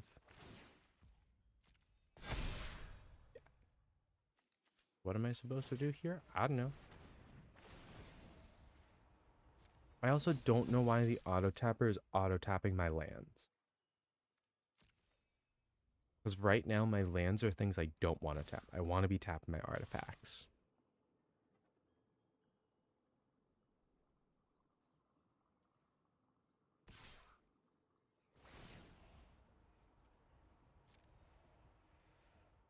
Yeah, because this one has trample, I can't just throw one of the 1/1s in front of it. So I do that there, and this one in front of that. I refuse to go down without a fight.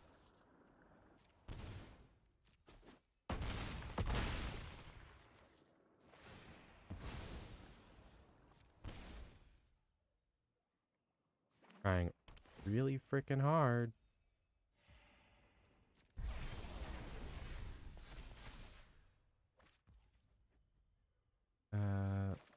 Blue mana. Fresco.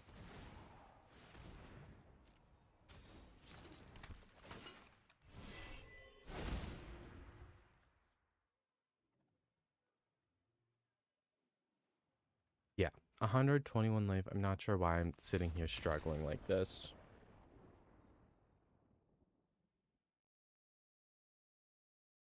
Why did everything have life length, though?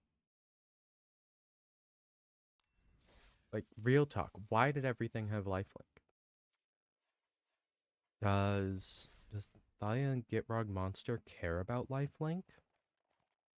Does it care about gaining life?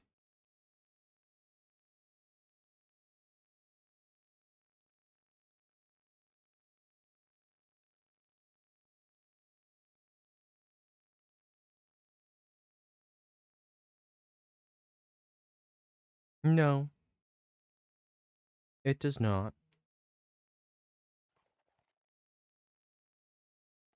Or what time is it? It's 8. It is just about 11, so I have another hour. I go until noon. So, Bilbo. This entire deck is... This is terrible. I sit here and I try to knock everything out. Try to clear the board to make sure Bilbo gets through. I know Invasion of Arcavos needs a sideboard, but instead, whenever I cast it, I just learn. So, yeah. This is, again, focused on cheap instants and sorceries, spamming things like that.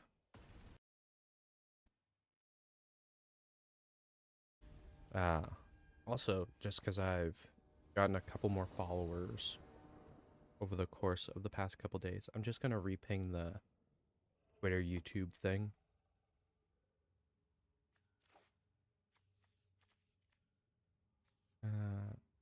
Fear Fire Foes. For the creature with the same controller.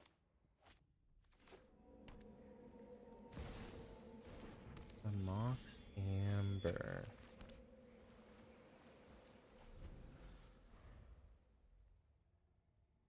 Yeah, this is very much an is it control kind of pattern.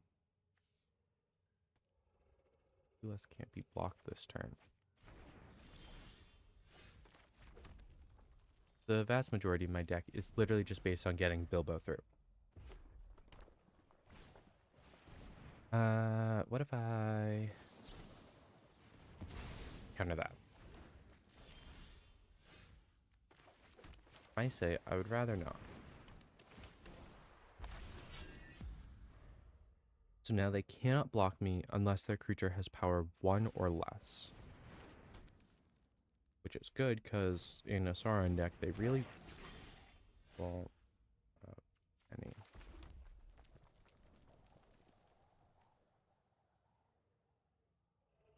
I don't want to do that, but I can do that.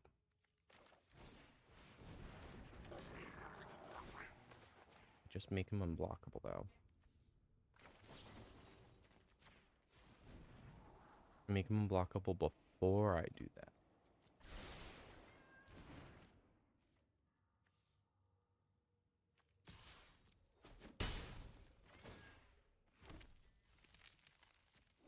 Because, yeah, I need the treasures. Because some of the, I mean, if I had paid attention and realized I was getting a treasure, I absolutely would have kept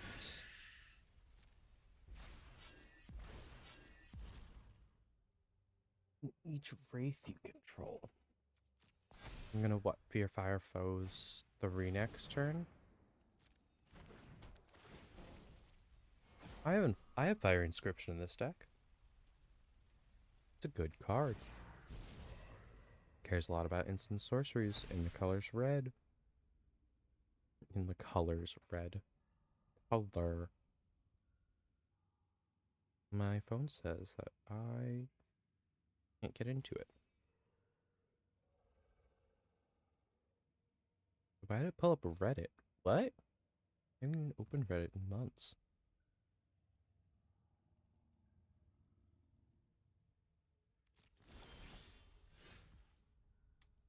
And I could go for the big one that gives me the...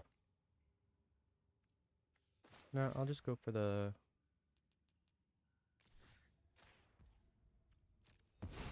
I'll sell my mana.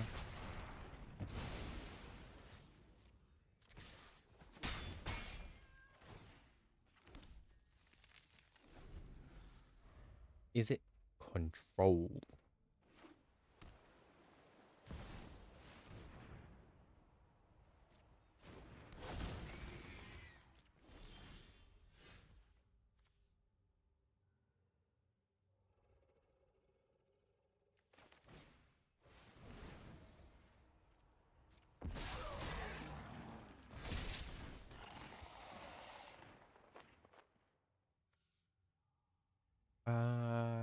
I mean, realistically, I don't control a wizard, but I can just tap that. Or give it -4, -0.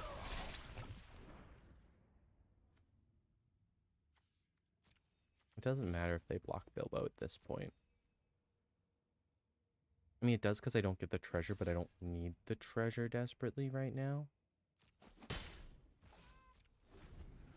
It would have been nice if I could have just outright killed the army that's slowly forming.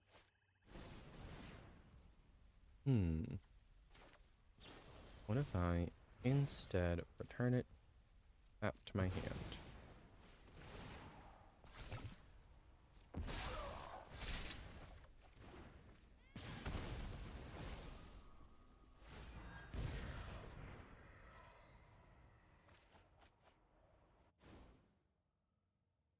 Ah, they were just clearing out their hand. I understand.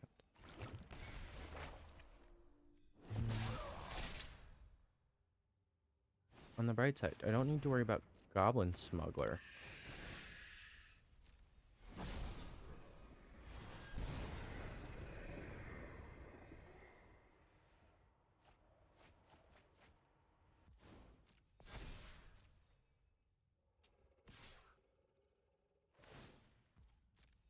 They are going through their hand.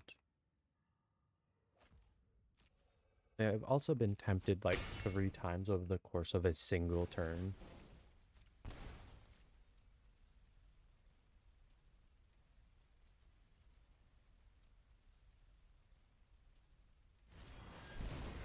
Yeah, Sword is very efficient about tempting.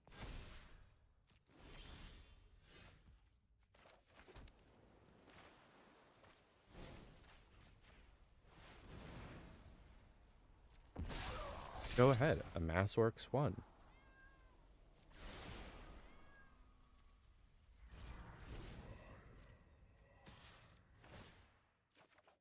Draw a card, discard the Spell Dancer.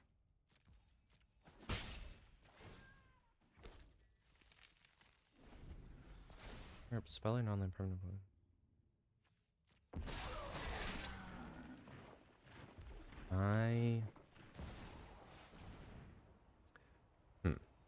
If I had one more damage out, blow up the Witch King.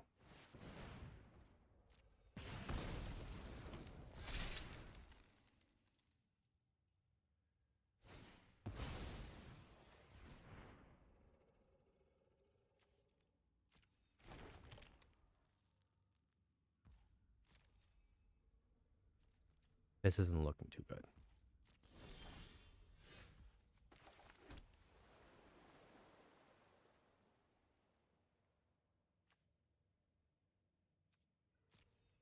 I can sneak in. I mean, Flame Blast Bolt doesn't do anything at 2. Right. It is still during combat. I am a fool.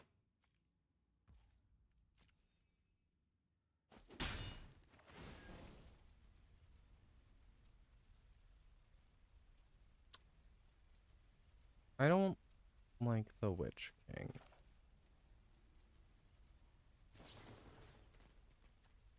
Cancel, resolve.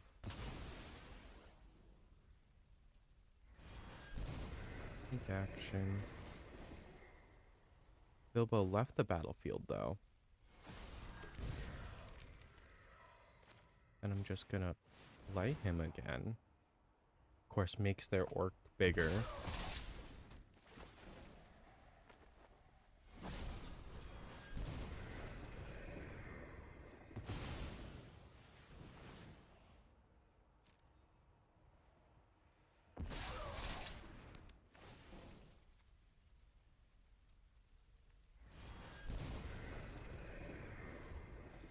But it's now 4.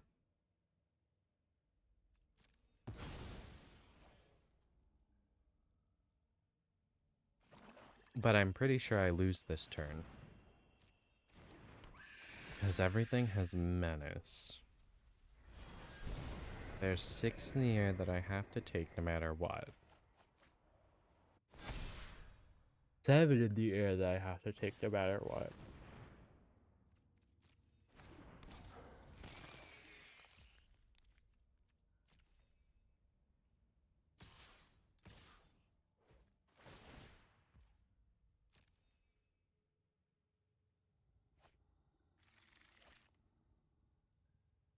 Golem? Yeah, no, that's about right.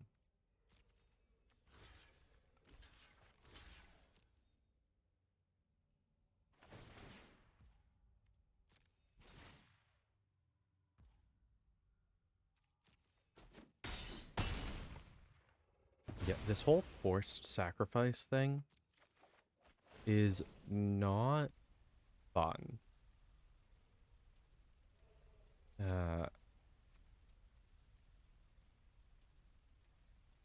Yeah, between the Wing and the Witch King, not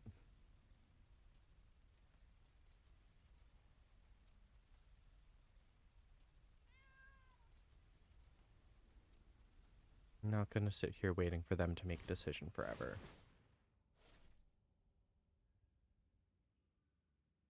You know, this is not in my favor. What if I just less than 3?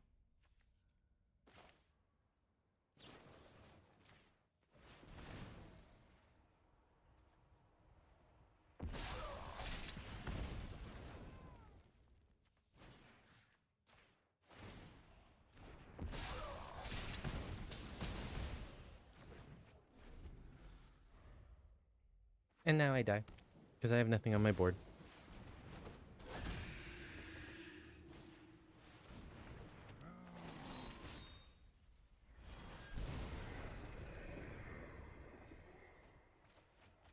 I think Sauron's a deck that you can easily make it as a self-mill.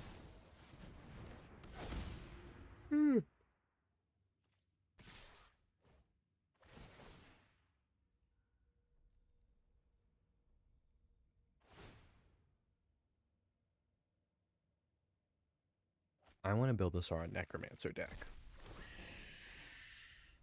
But that's going to be a pain. It's mono black.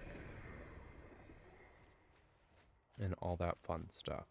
I mean, it's mono black reanimation. So it's really not that bad.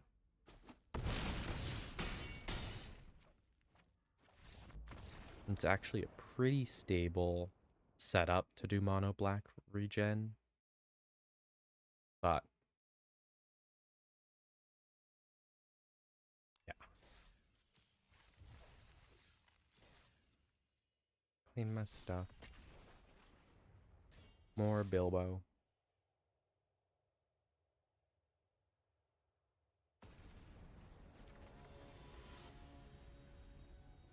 Oh, that's not great. Why? Why am I getting terrible matchup for spell slinger stuff?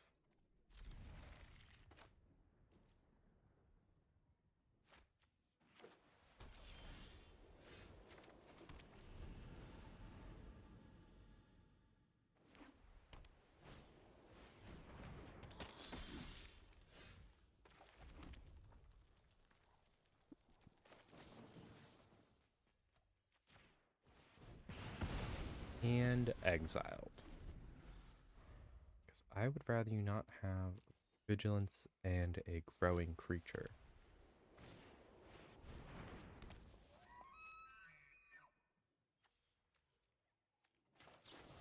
There's 3 less. Try 1.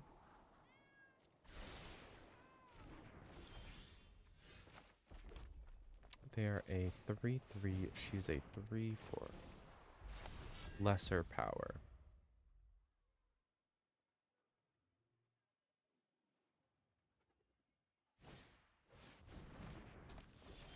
You're playing the Burnished Heart.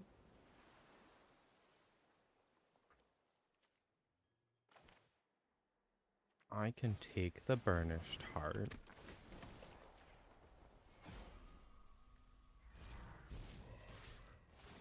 And now I have draw 1, discard 1. Oop.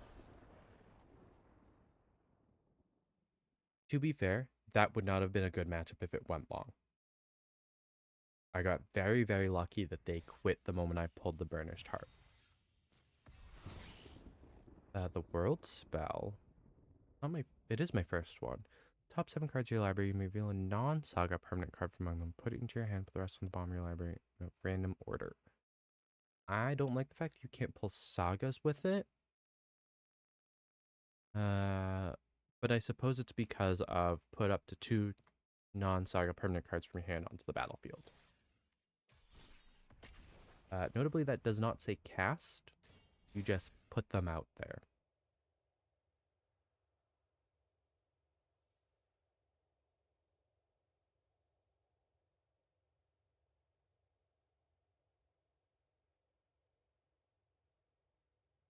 Seeds, emotes, and other things. Everything can be set on a by deck basis.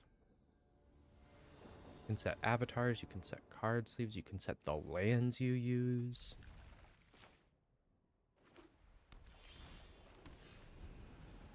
Saruman the White.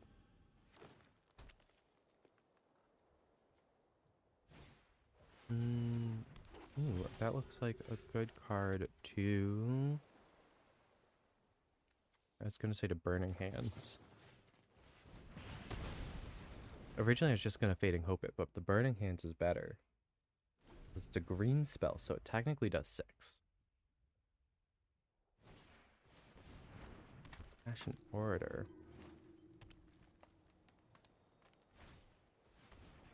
Gilded Goose.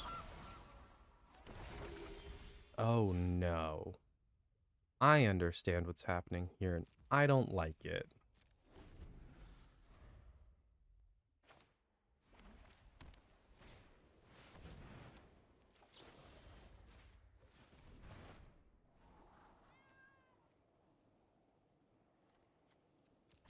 That doesn't help me.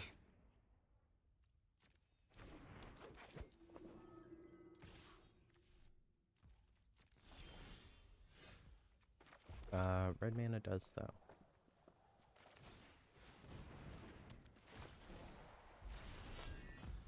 Ring tempts me. But as long as that Gilded Goose stays at a 0, it'll always be able to block Bilbo.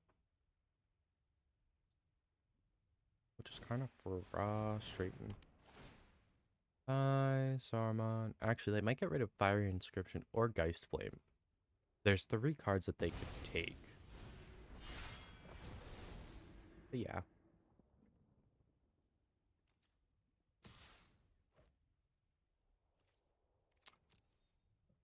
That looks suspiciously like a trap. Yep. Lifelink indestructible? That's dumb.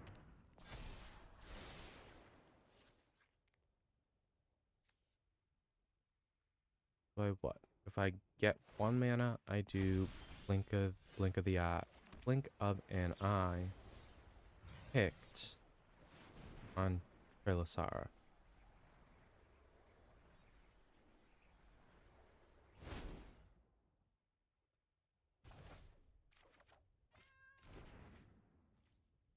Because there's no point in attacking when I'm not getting any benefit. The only thing that sucks is technically Trilasara is back down to the 2 CMC.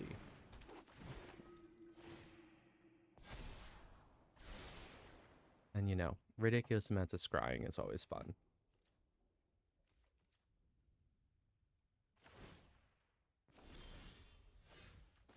Blue.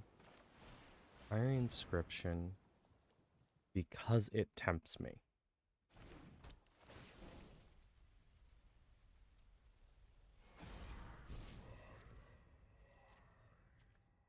I want to save the Lightning Axe as long as possible. I'm going to have to get rid of Geist Flame.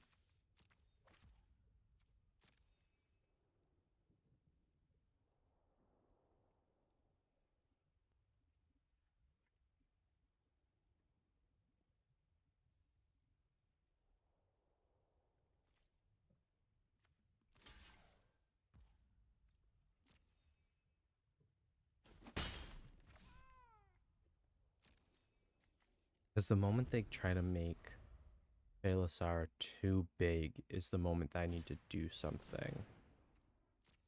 Okay. Okay. 4.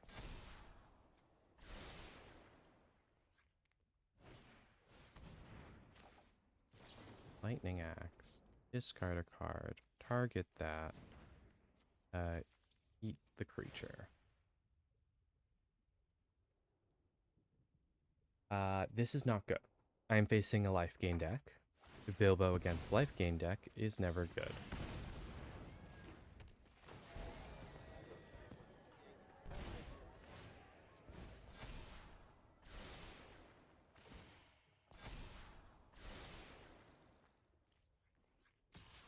Why'd they do the...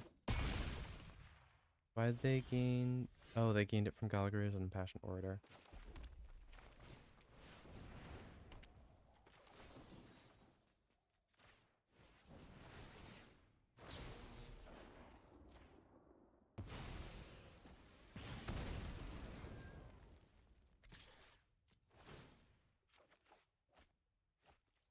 3/3, first strike,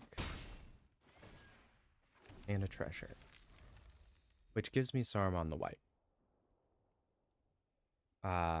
That's my 7 mana. But I'm going to lose because one trigger, one trigger. What does Mary do? Mary gives you food, right? Which also gains you life. This one entered with the food and gives you life. Trailasara is stupid now. There's so many more ways to gain life in just Selesnya that, I mean, it's not like it didn't have enough to begin with.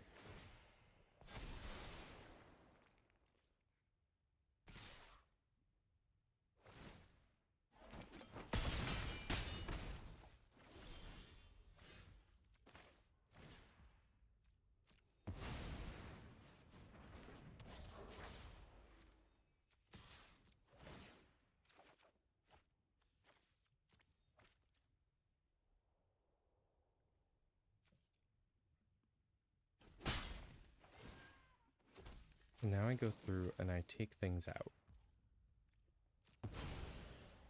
I'll be able to copy it with double vision. My second spell, I'll be able to take out 2 of their life gain sources, and I have a blocker for Trailasara. So I think I've made the situation better. It's not amazing, but it is better.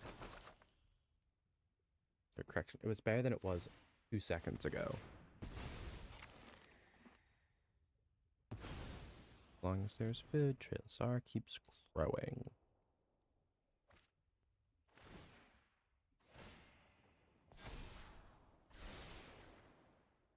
But that's why I'm throwing the Orc army in front of it. Army and Saruman eats a farmer.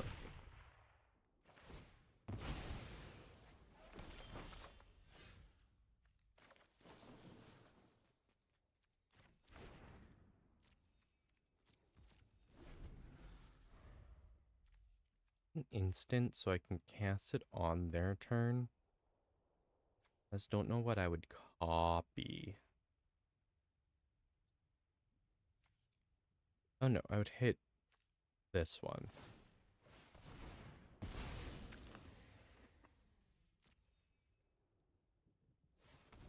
I just want to try to save what I can.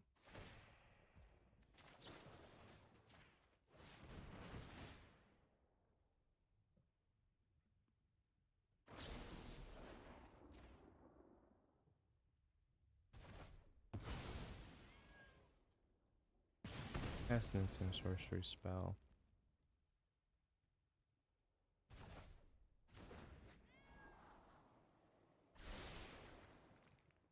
Yeah, essentially where I'm only getting 3 life reduced per turn, but they are doing so much better than I am in terms of the life department.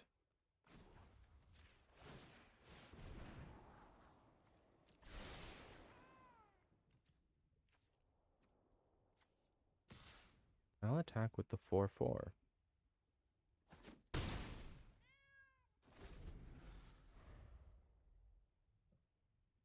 I mean, realistically, they'll play a bunch of stuff and I'll be able to get rid of it all.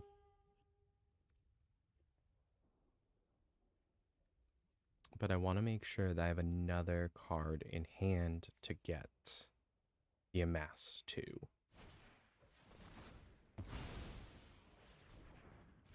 Correction, the Amass Orcs too.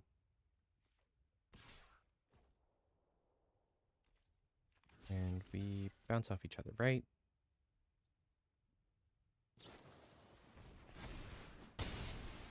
Nope, because you suck.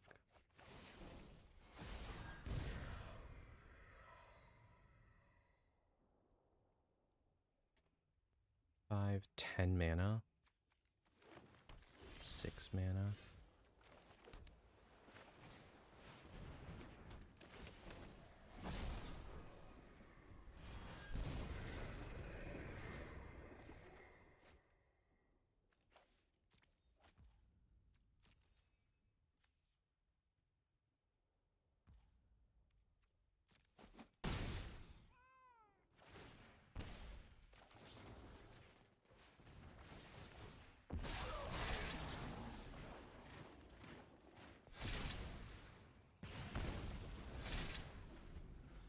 Because now I have a 4/4 orc.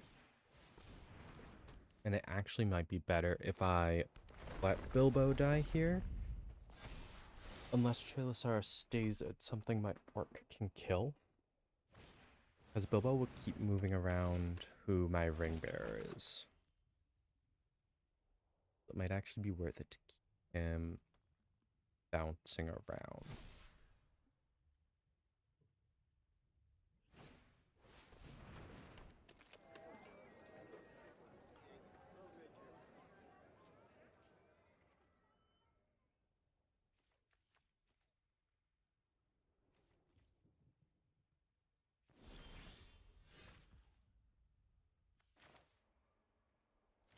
I do this.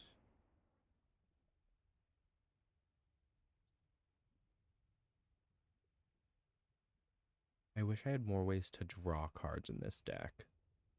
Because this isn't the first time I've ended up where I'm like, okay, well, I can never trigger Saruman again.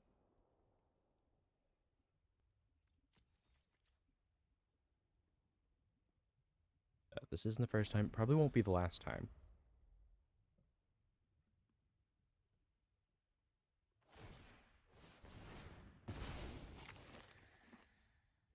You should.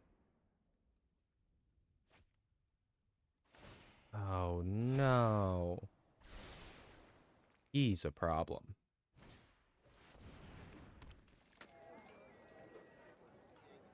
Peregrine took. An absolute nightmare to deal with. Because any token that they make now will also produce a food. So if they have something that produces a 1/1 soldier, they get a food. Tapping the Gilded Goose gives them 2.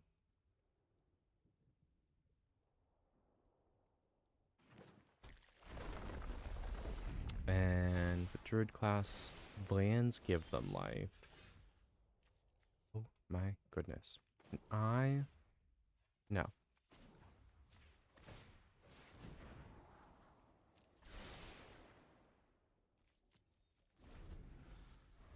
Okay. I will do Weaver of Lightning and then Unsummon.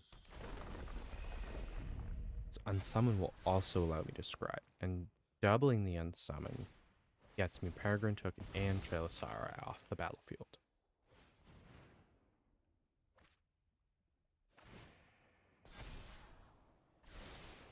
I don't like that. Batterbone has a quip of 5 though. They have 5, so they can move it immediately, giving Trailosaurus lifelink, which is a problem.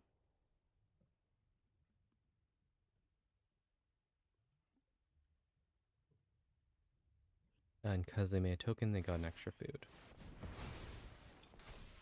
The goose? You're really gonna do me like that? Damn, I can't believe I should have played my reach creature. Who attacks with a Gilded Goose, though?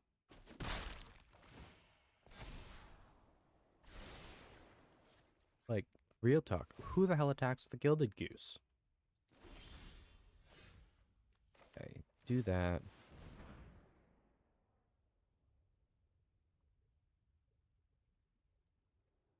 What on earth could they do as a response here? Unsummon. Targeting Trailosaurus. 1 damage to something. I get my orcs. I double the spell. Removing took. Get 2 card draws. Off that.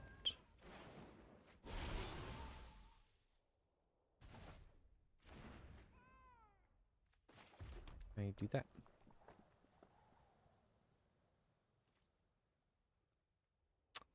And no attacks because I am scared. A Mox Amber.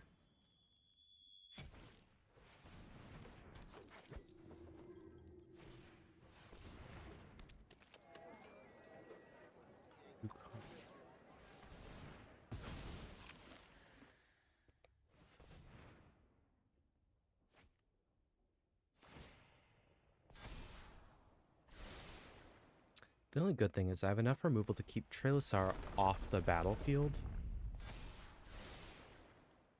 Because realistically, she should be ridiculously huge at the moment.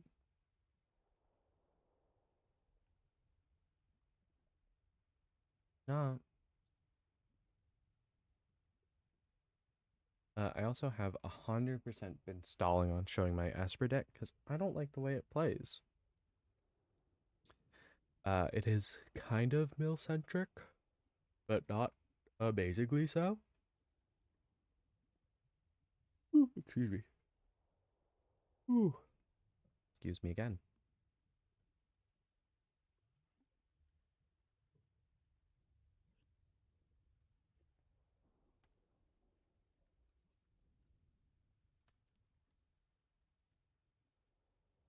Look, guys, it's like half the creatures in this deck.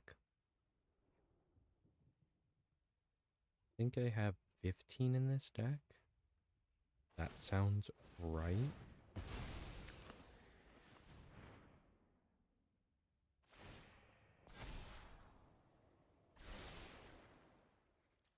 That sounds...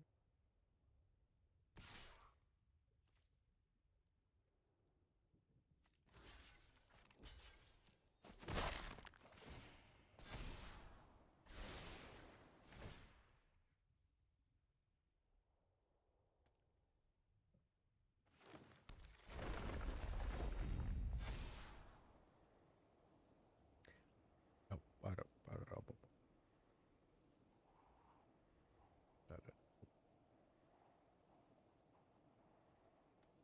I also might end up ending the stream early just because I'm not feeling amazing. And I want to make sure I have enough energy to stream later as well.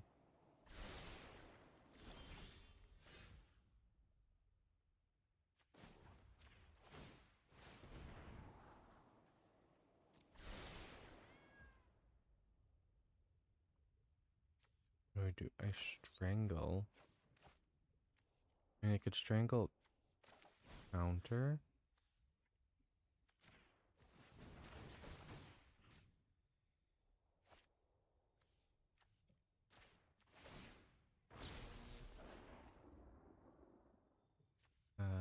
But I will actually do.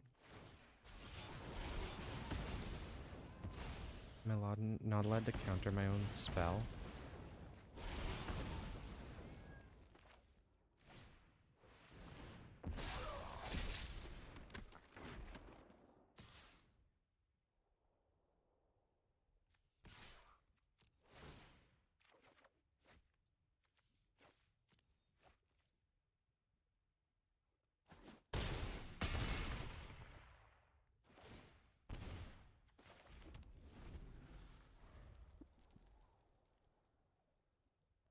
I mean, I have nothing that can really block Trilisara now.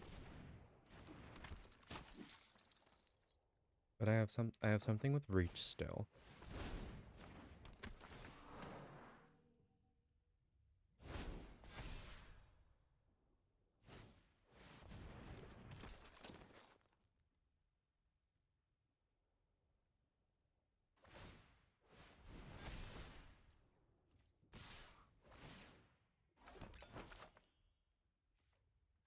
You do that there.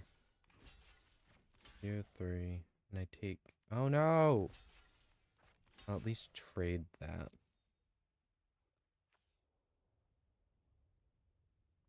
That stinks.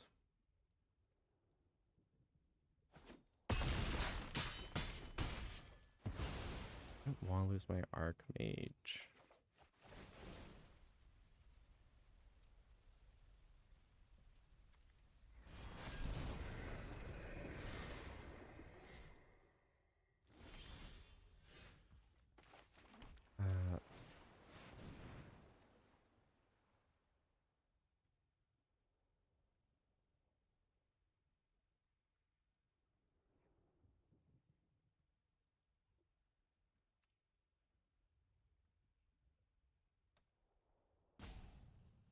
What is their response?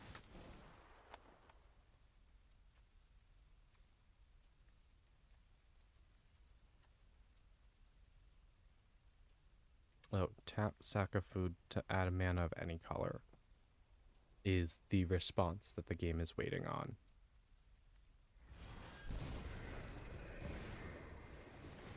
Played a second spell.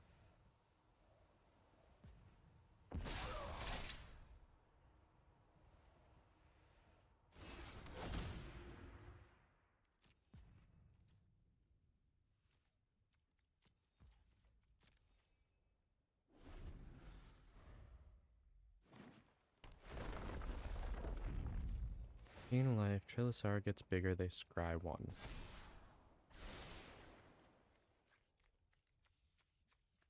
Two creatures will be able to get through, though. So I believe I lose here. Unless they openly choose to not attack with everything.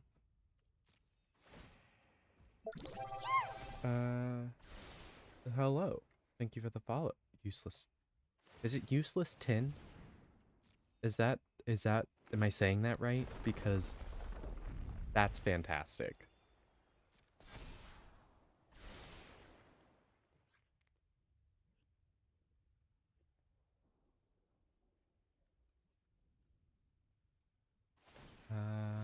I really don't like that being at level 3.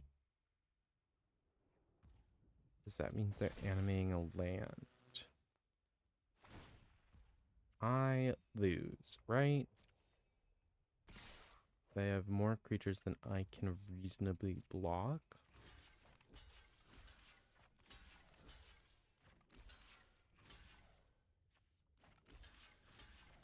I'll let the goose kill me. I'll let the... Yeah, no, how did they end up with so many freaking creatures that can attack this turn?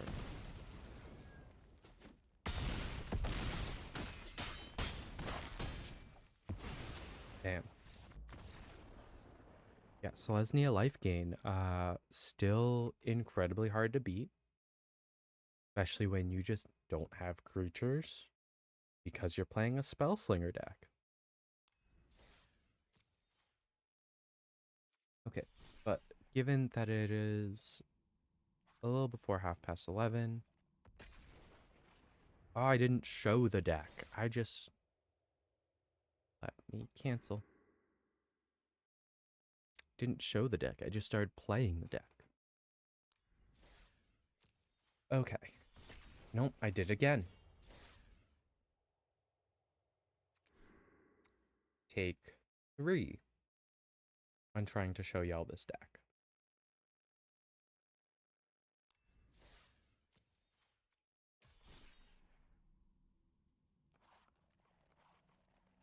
So, it is a Saruman deck. Using Saruman of many colors. I have as many things as possible at 1 CMC. Because I need to have stuff that can pair with these guys up here. So, Breach the Multiverse, the Dreadhound, Storm of Saruman, Cut Your Losses. Judge of Valor cares about second card I cast each turn. Yeah, so basically the whole point of the deck is I'm trying to play 2 spells each turn. Preferably 1 cheaper and 1 significantly more expensive. Because the more expensive of a card I play as my second card, the better of a card I get from my opponent's graveyard. And because Saruman of Many Colors cares about graveyards, is the reason why I went the mill theme. I'm gonna mulligan that hand because it was gross.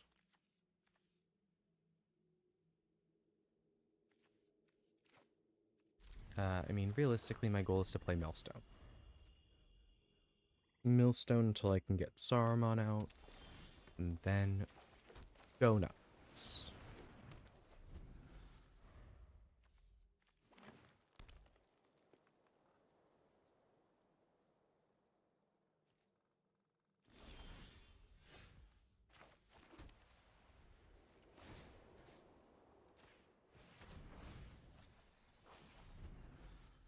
Thorn Mammoth and Broken Wings. Almighty Brushwag.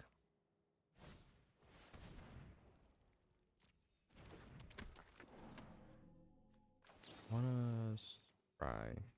Yes, I will target your creature.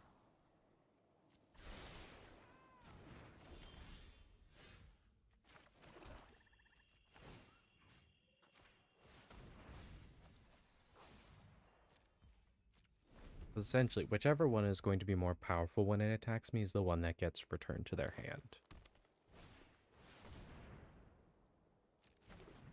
Additional land on each of your turns.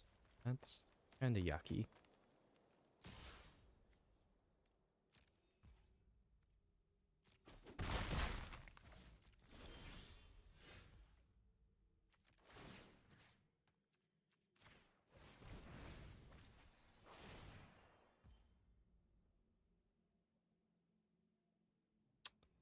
Well,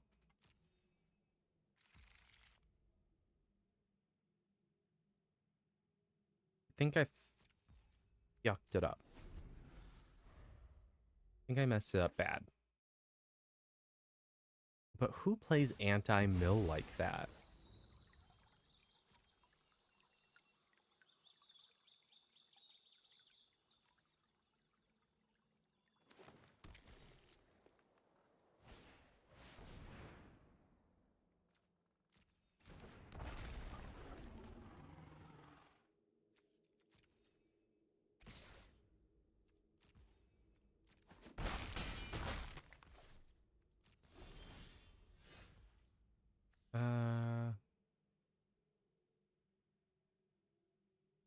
White, black, black for the Mind Drain.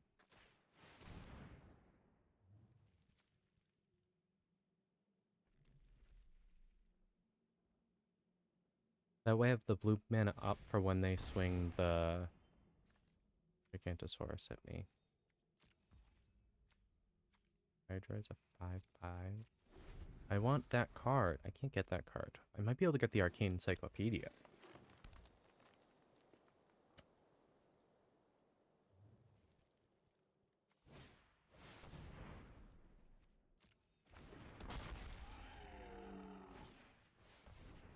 Oh, God.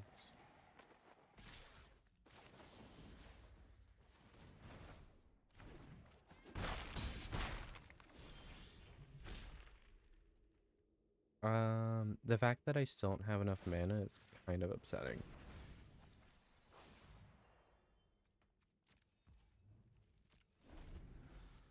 I cannot play my deck if I don't draw lands. This deck normally doesn't have that issue.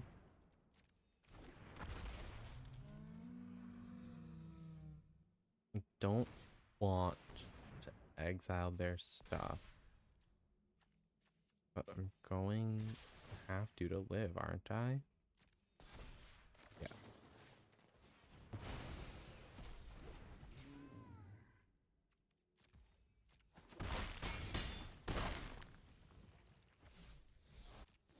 It's not ideal.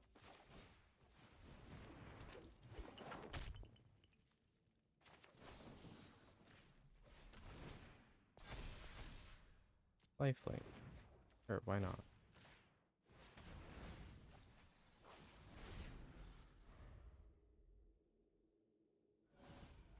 What, 4, 5, 6, 7, 8? Yeah. Even if I throw the Gigantosaurus in front of, or the monk in front of the Gigantosaurus, I lose. Because I didn't draw lands. What do I do when I don't draw lands? I have to hand it 3 lands and nothing happened. Dumb.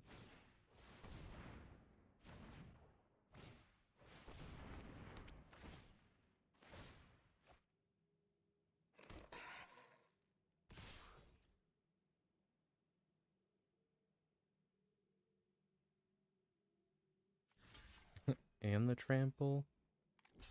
Thanks.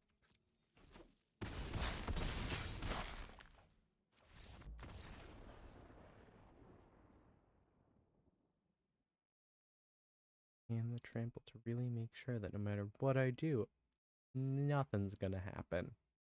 Nothing will help me.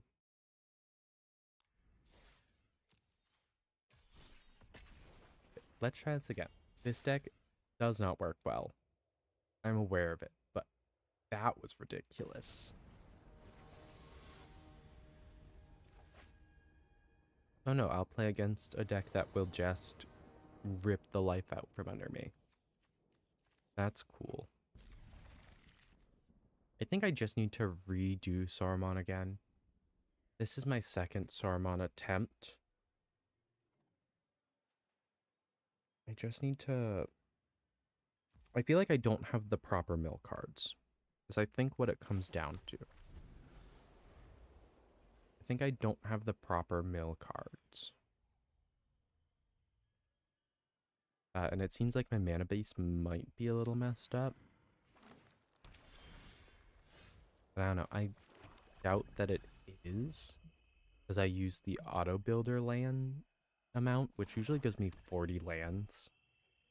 Which is more than is needed. In fact, I usually have to take lands out because 40 lands is too much. But then, you know, Arena punishes you for it. So it's like, well, I guess I just gonna sit here.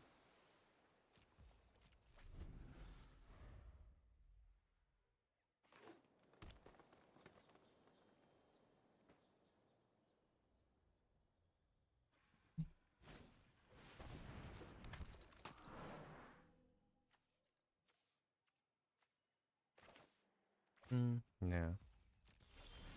I'll wait till it becomes a problem.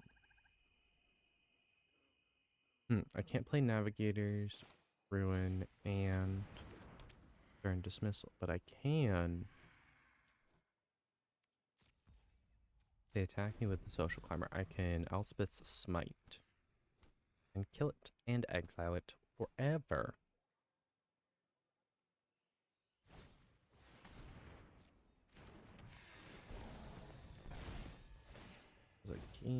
They gain life, I lose life from Tina.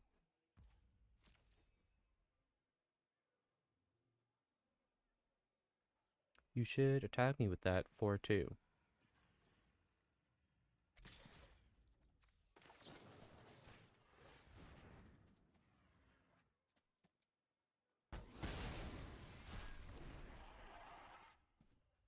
And that is gone forever. Teferi's Tutelage. Okay, draw a card, discard a card. I'm gonna discard my Feign Death.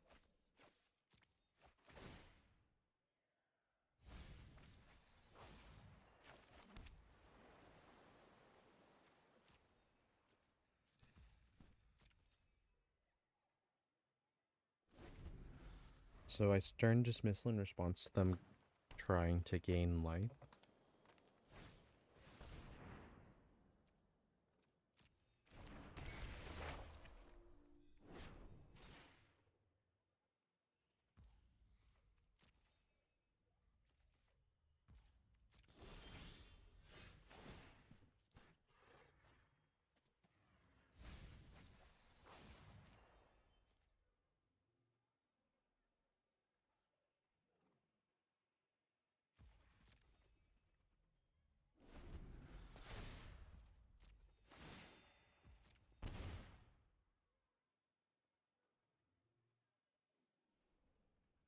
Free life isn't bad. It's when they try to do other shenanigans. I mean, having the 2 blue for Didn't Say Please is nice.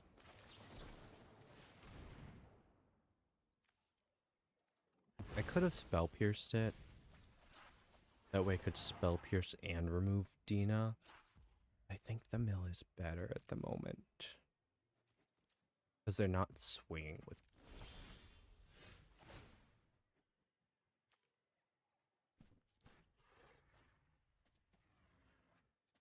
And you mill 2 more.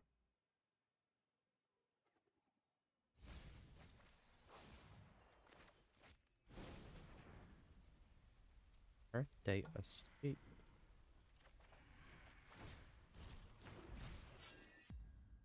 Ooh. Excuse me. I keep yawning.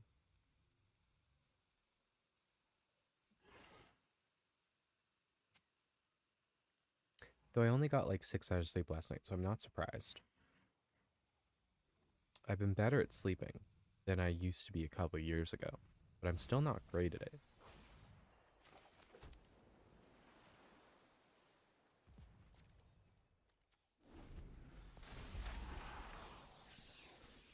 What if I... What if I... Nah, I won't stern dismissal it.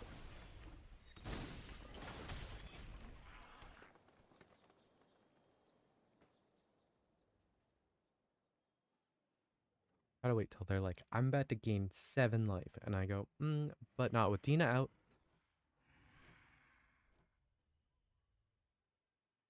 Thankfully, though, where my win con is actually mill, should be good. Spell Pierce has a 2 cost on it.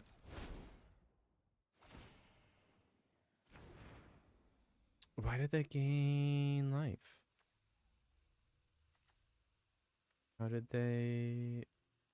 Oh, return target creature from a card from your hand. You gain 2 life. I never realized Urborg Repossession had the gain 2 life on it. I use that card all the time in my Babala Saga deck, and I didn't realize it was also contributing to the whole life gain, life loss shenanigans.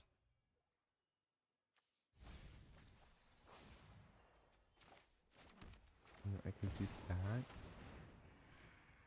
Give anything 1 or less. It has to be less than, right? With equal or lesser. Yeah, I can remove her. Mill you. And then...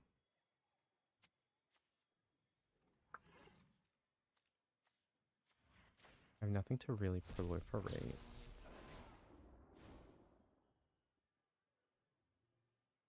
But I can use many parting to find white mana.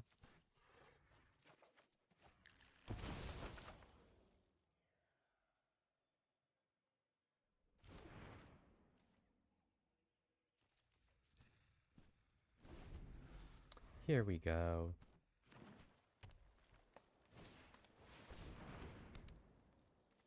Hopefully I can get a nice card to play.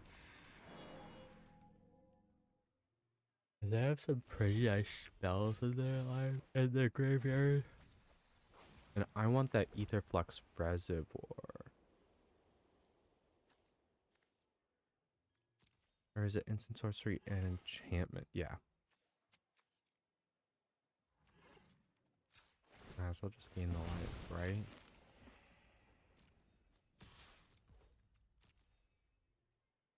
Going with him because he's big.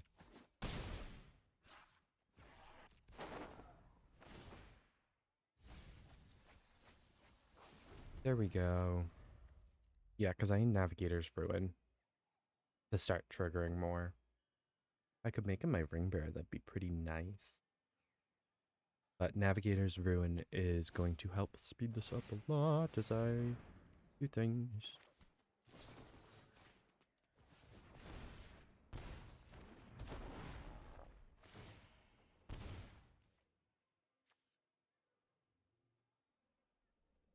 Thankfully, Dina only hits me for 1 life at a time.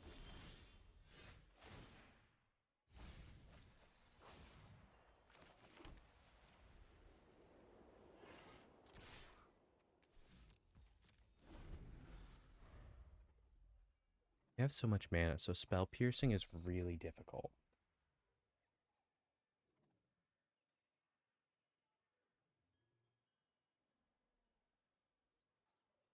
I mean, realistically, I wish I had the mana untapped last turn to stop the Boulder Branch Golem.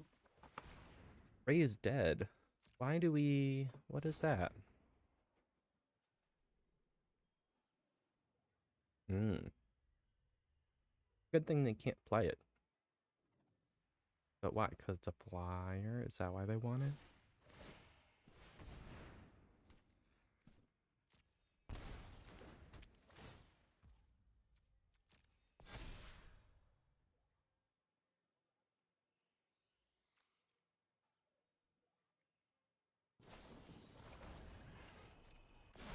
Can you stop playing one-cost spells, please? I would like to be able to counter more things. But I'm gonna have to take this to the face.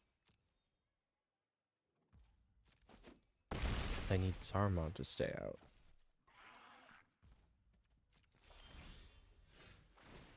Can I please draw useful cards?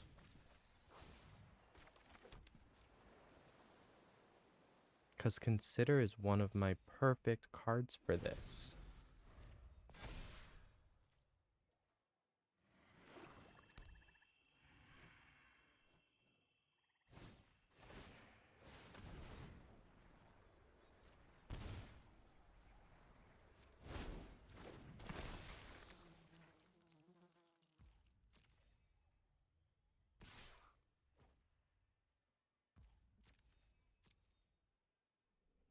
To the face again. If they gain life, go 4 more times, I lose.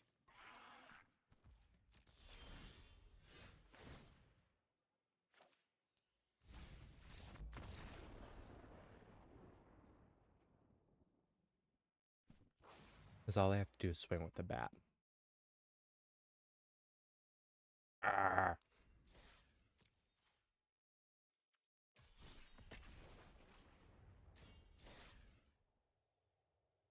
What I should do is I should put tutors in the deck. Because they can trigger spell 1. Then I play whatever I found as spell 2.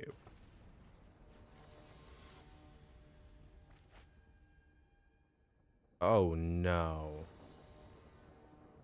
I should just quit now. Because Milfor, you may cast a zombie creature spell from your graveyard. Yeah. They're gonna want to be milled.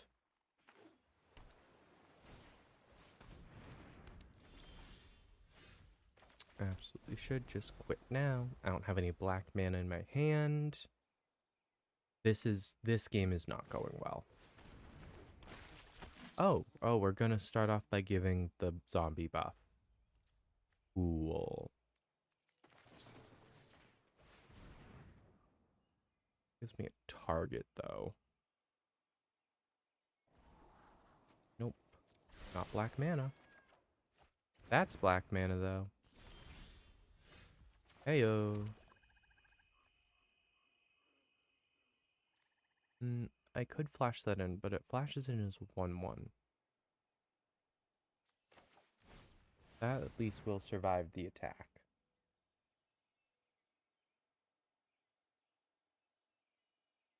Cradle of Baldur's Gate? You mean a half-elf rogue?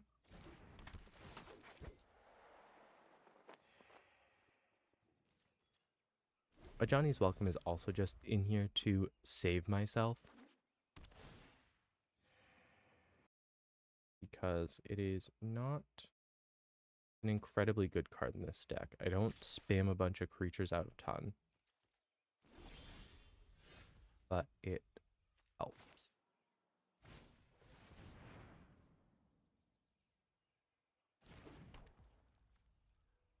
I mean, I'm gonna swing because I make him unblockable.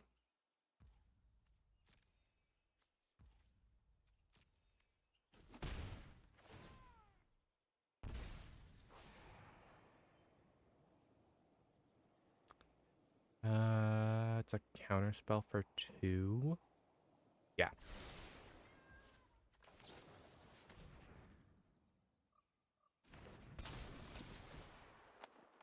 And they gain another life.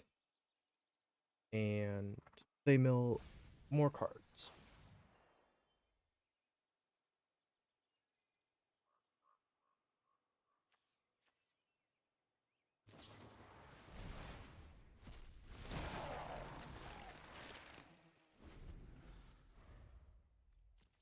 interesting to use that flashback immediately. Necro duality is not good for me. It's great for them. It is not good for me at all, though.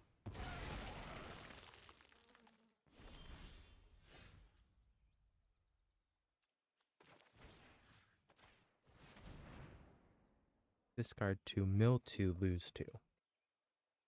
And they will lose an additional 2 when Cridle hits.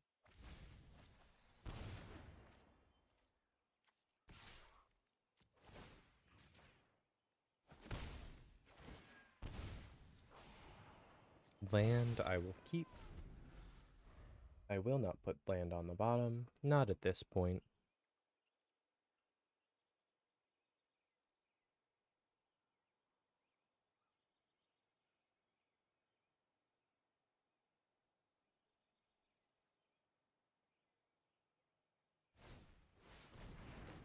I'm also going to lose my mind because I hear another neighbor mowing their lawn.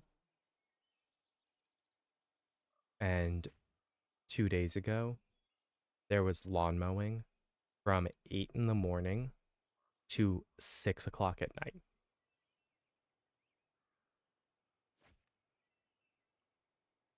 It was atrocious. And the fact that someone is still mowing their lawn right now upsets me greatly. I mean, we had rain last night, and I know that there's neighbors who are very particular about exactly how their lawn looks because they are those types of people. I'm gonna leave Credle as a blocker because they want more cards in their graveyard. They have a Narfi. Narfi is not fun because he's another zombie buff.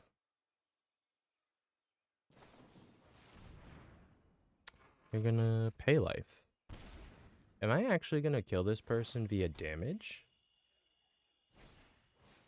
Are they gonna lose because of damage?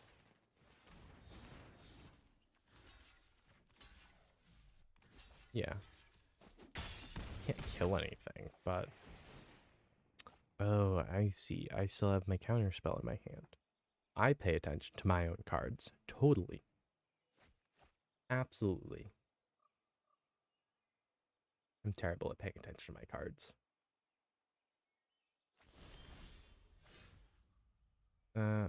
Play a land. Mill you cards. Swing. Because you mill a card, life exchange happens, and then at the end of the turn, you mill another 4.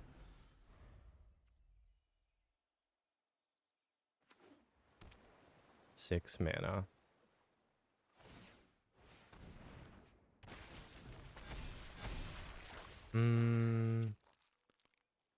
It has occurred to me that not being able to get rid of their graveyard is not an ideal situation for me.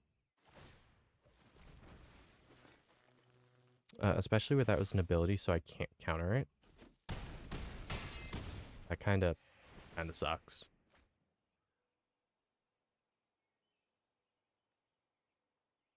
Oh, I didn't hit Narfi. They hit Narfi. I understand now. I didn't realize Tomebound was a draw discard. I thought it was just a draw. Amazing. It's almost like reading the card explains the card. Up until it doesn't.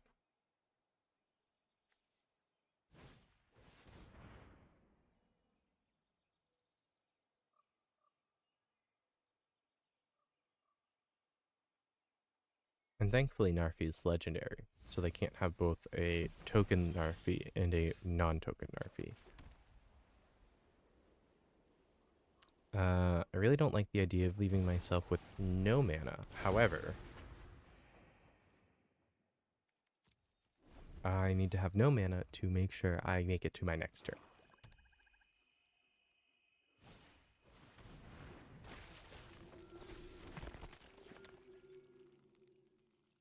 Archibald Robin. Nope, that's it. I cannot stop enough damage now. I needed my 2 creatures.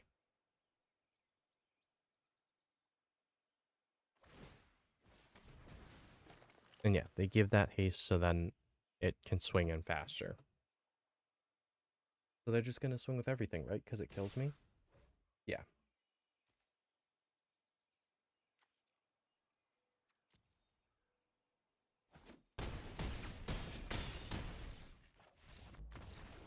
That was a very bad pairing. I don't like that. And that's not the first time that's happened where I'm playing against a self-mill deck with a mill deck. It happened a couple times yesterday when I was retesting this deck to try to see if I liked it or needed more changes. And yeah, it paired me against. You're joking, right?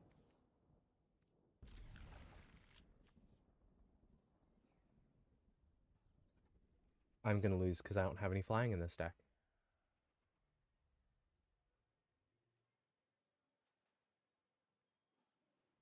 I'm going to lose very quickly for not having flying, unless I can absolutely control this board.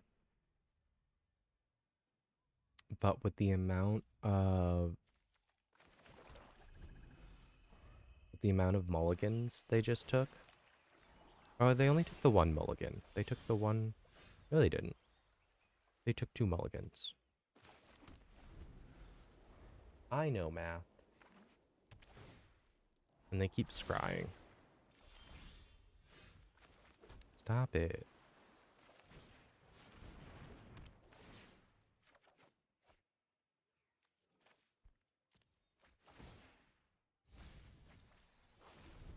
No lands for you. I'm glad I got rid of Shower this guy, though.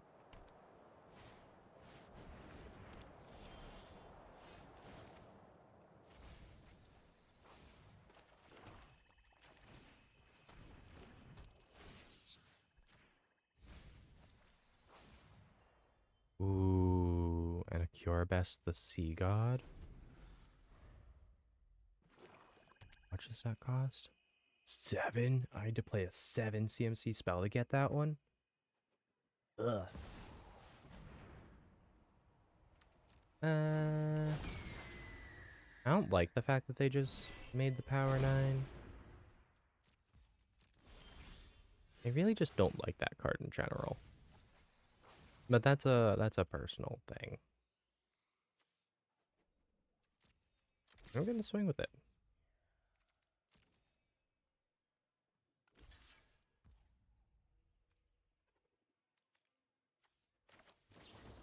Now I Golems bite it. And Sheltering Light my mouse.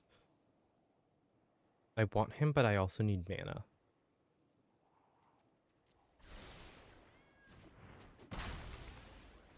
I decided I needed the mana more.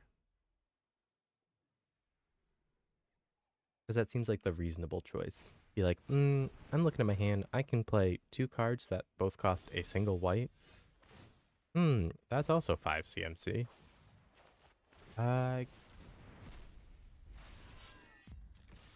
Give the mouse a ring. He's a rat. Give the rat a ring.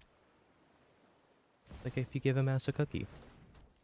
Give a rat a ring, he'll just start swinging. Ooh, perfect. I actually might be able to pull this off. Simply because I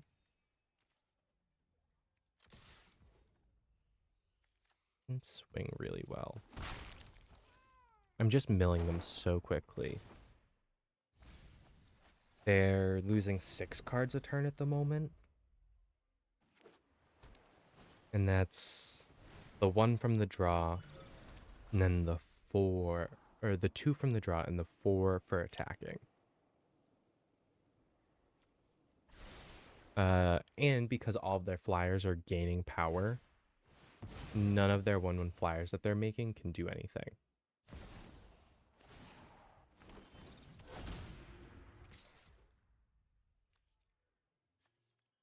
Yeah, I'm gonna take it so that their other guys stay big.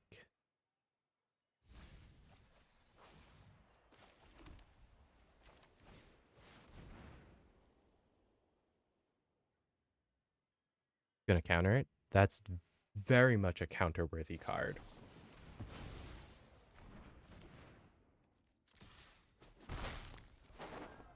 And that is why I didn't play the Judge of Valor, and I played that. Because, yeah.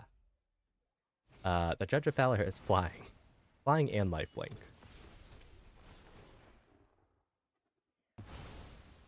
You exiled a 1/1 rat. Congratulations.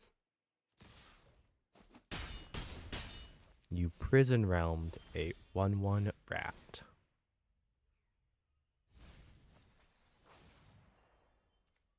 Hmm.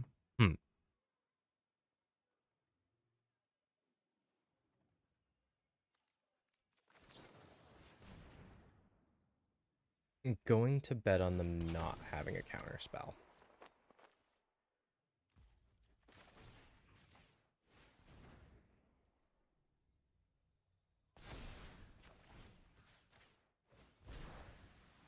Should I have kept the mana up for Elspeth's Smite?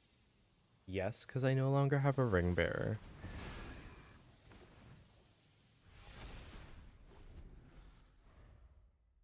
It's been a hot minute since I mean, I'm not drawing extra cards each turn, though. Oh, because they were putting... they're putting Ancestral Recall in their graveyard. That would be why we removed the Teferi's Tutelage.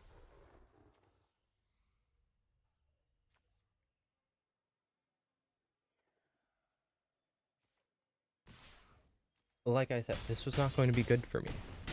Because they just pulled my flyer out of the air. And counterspell.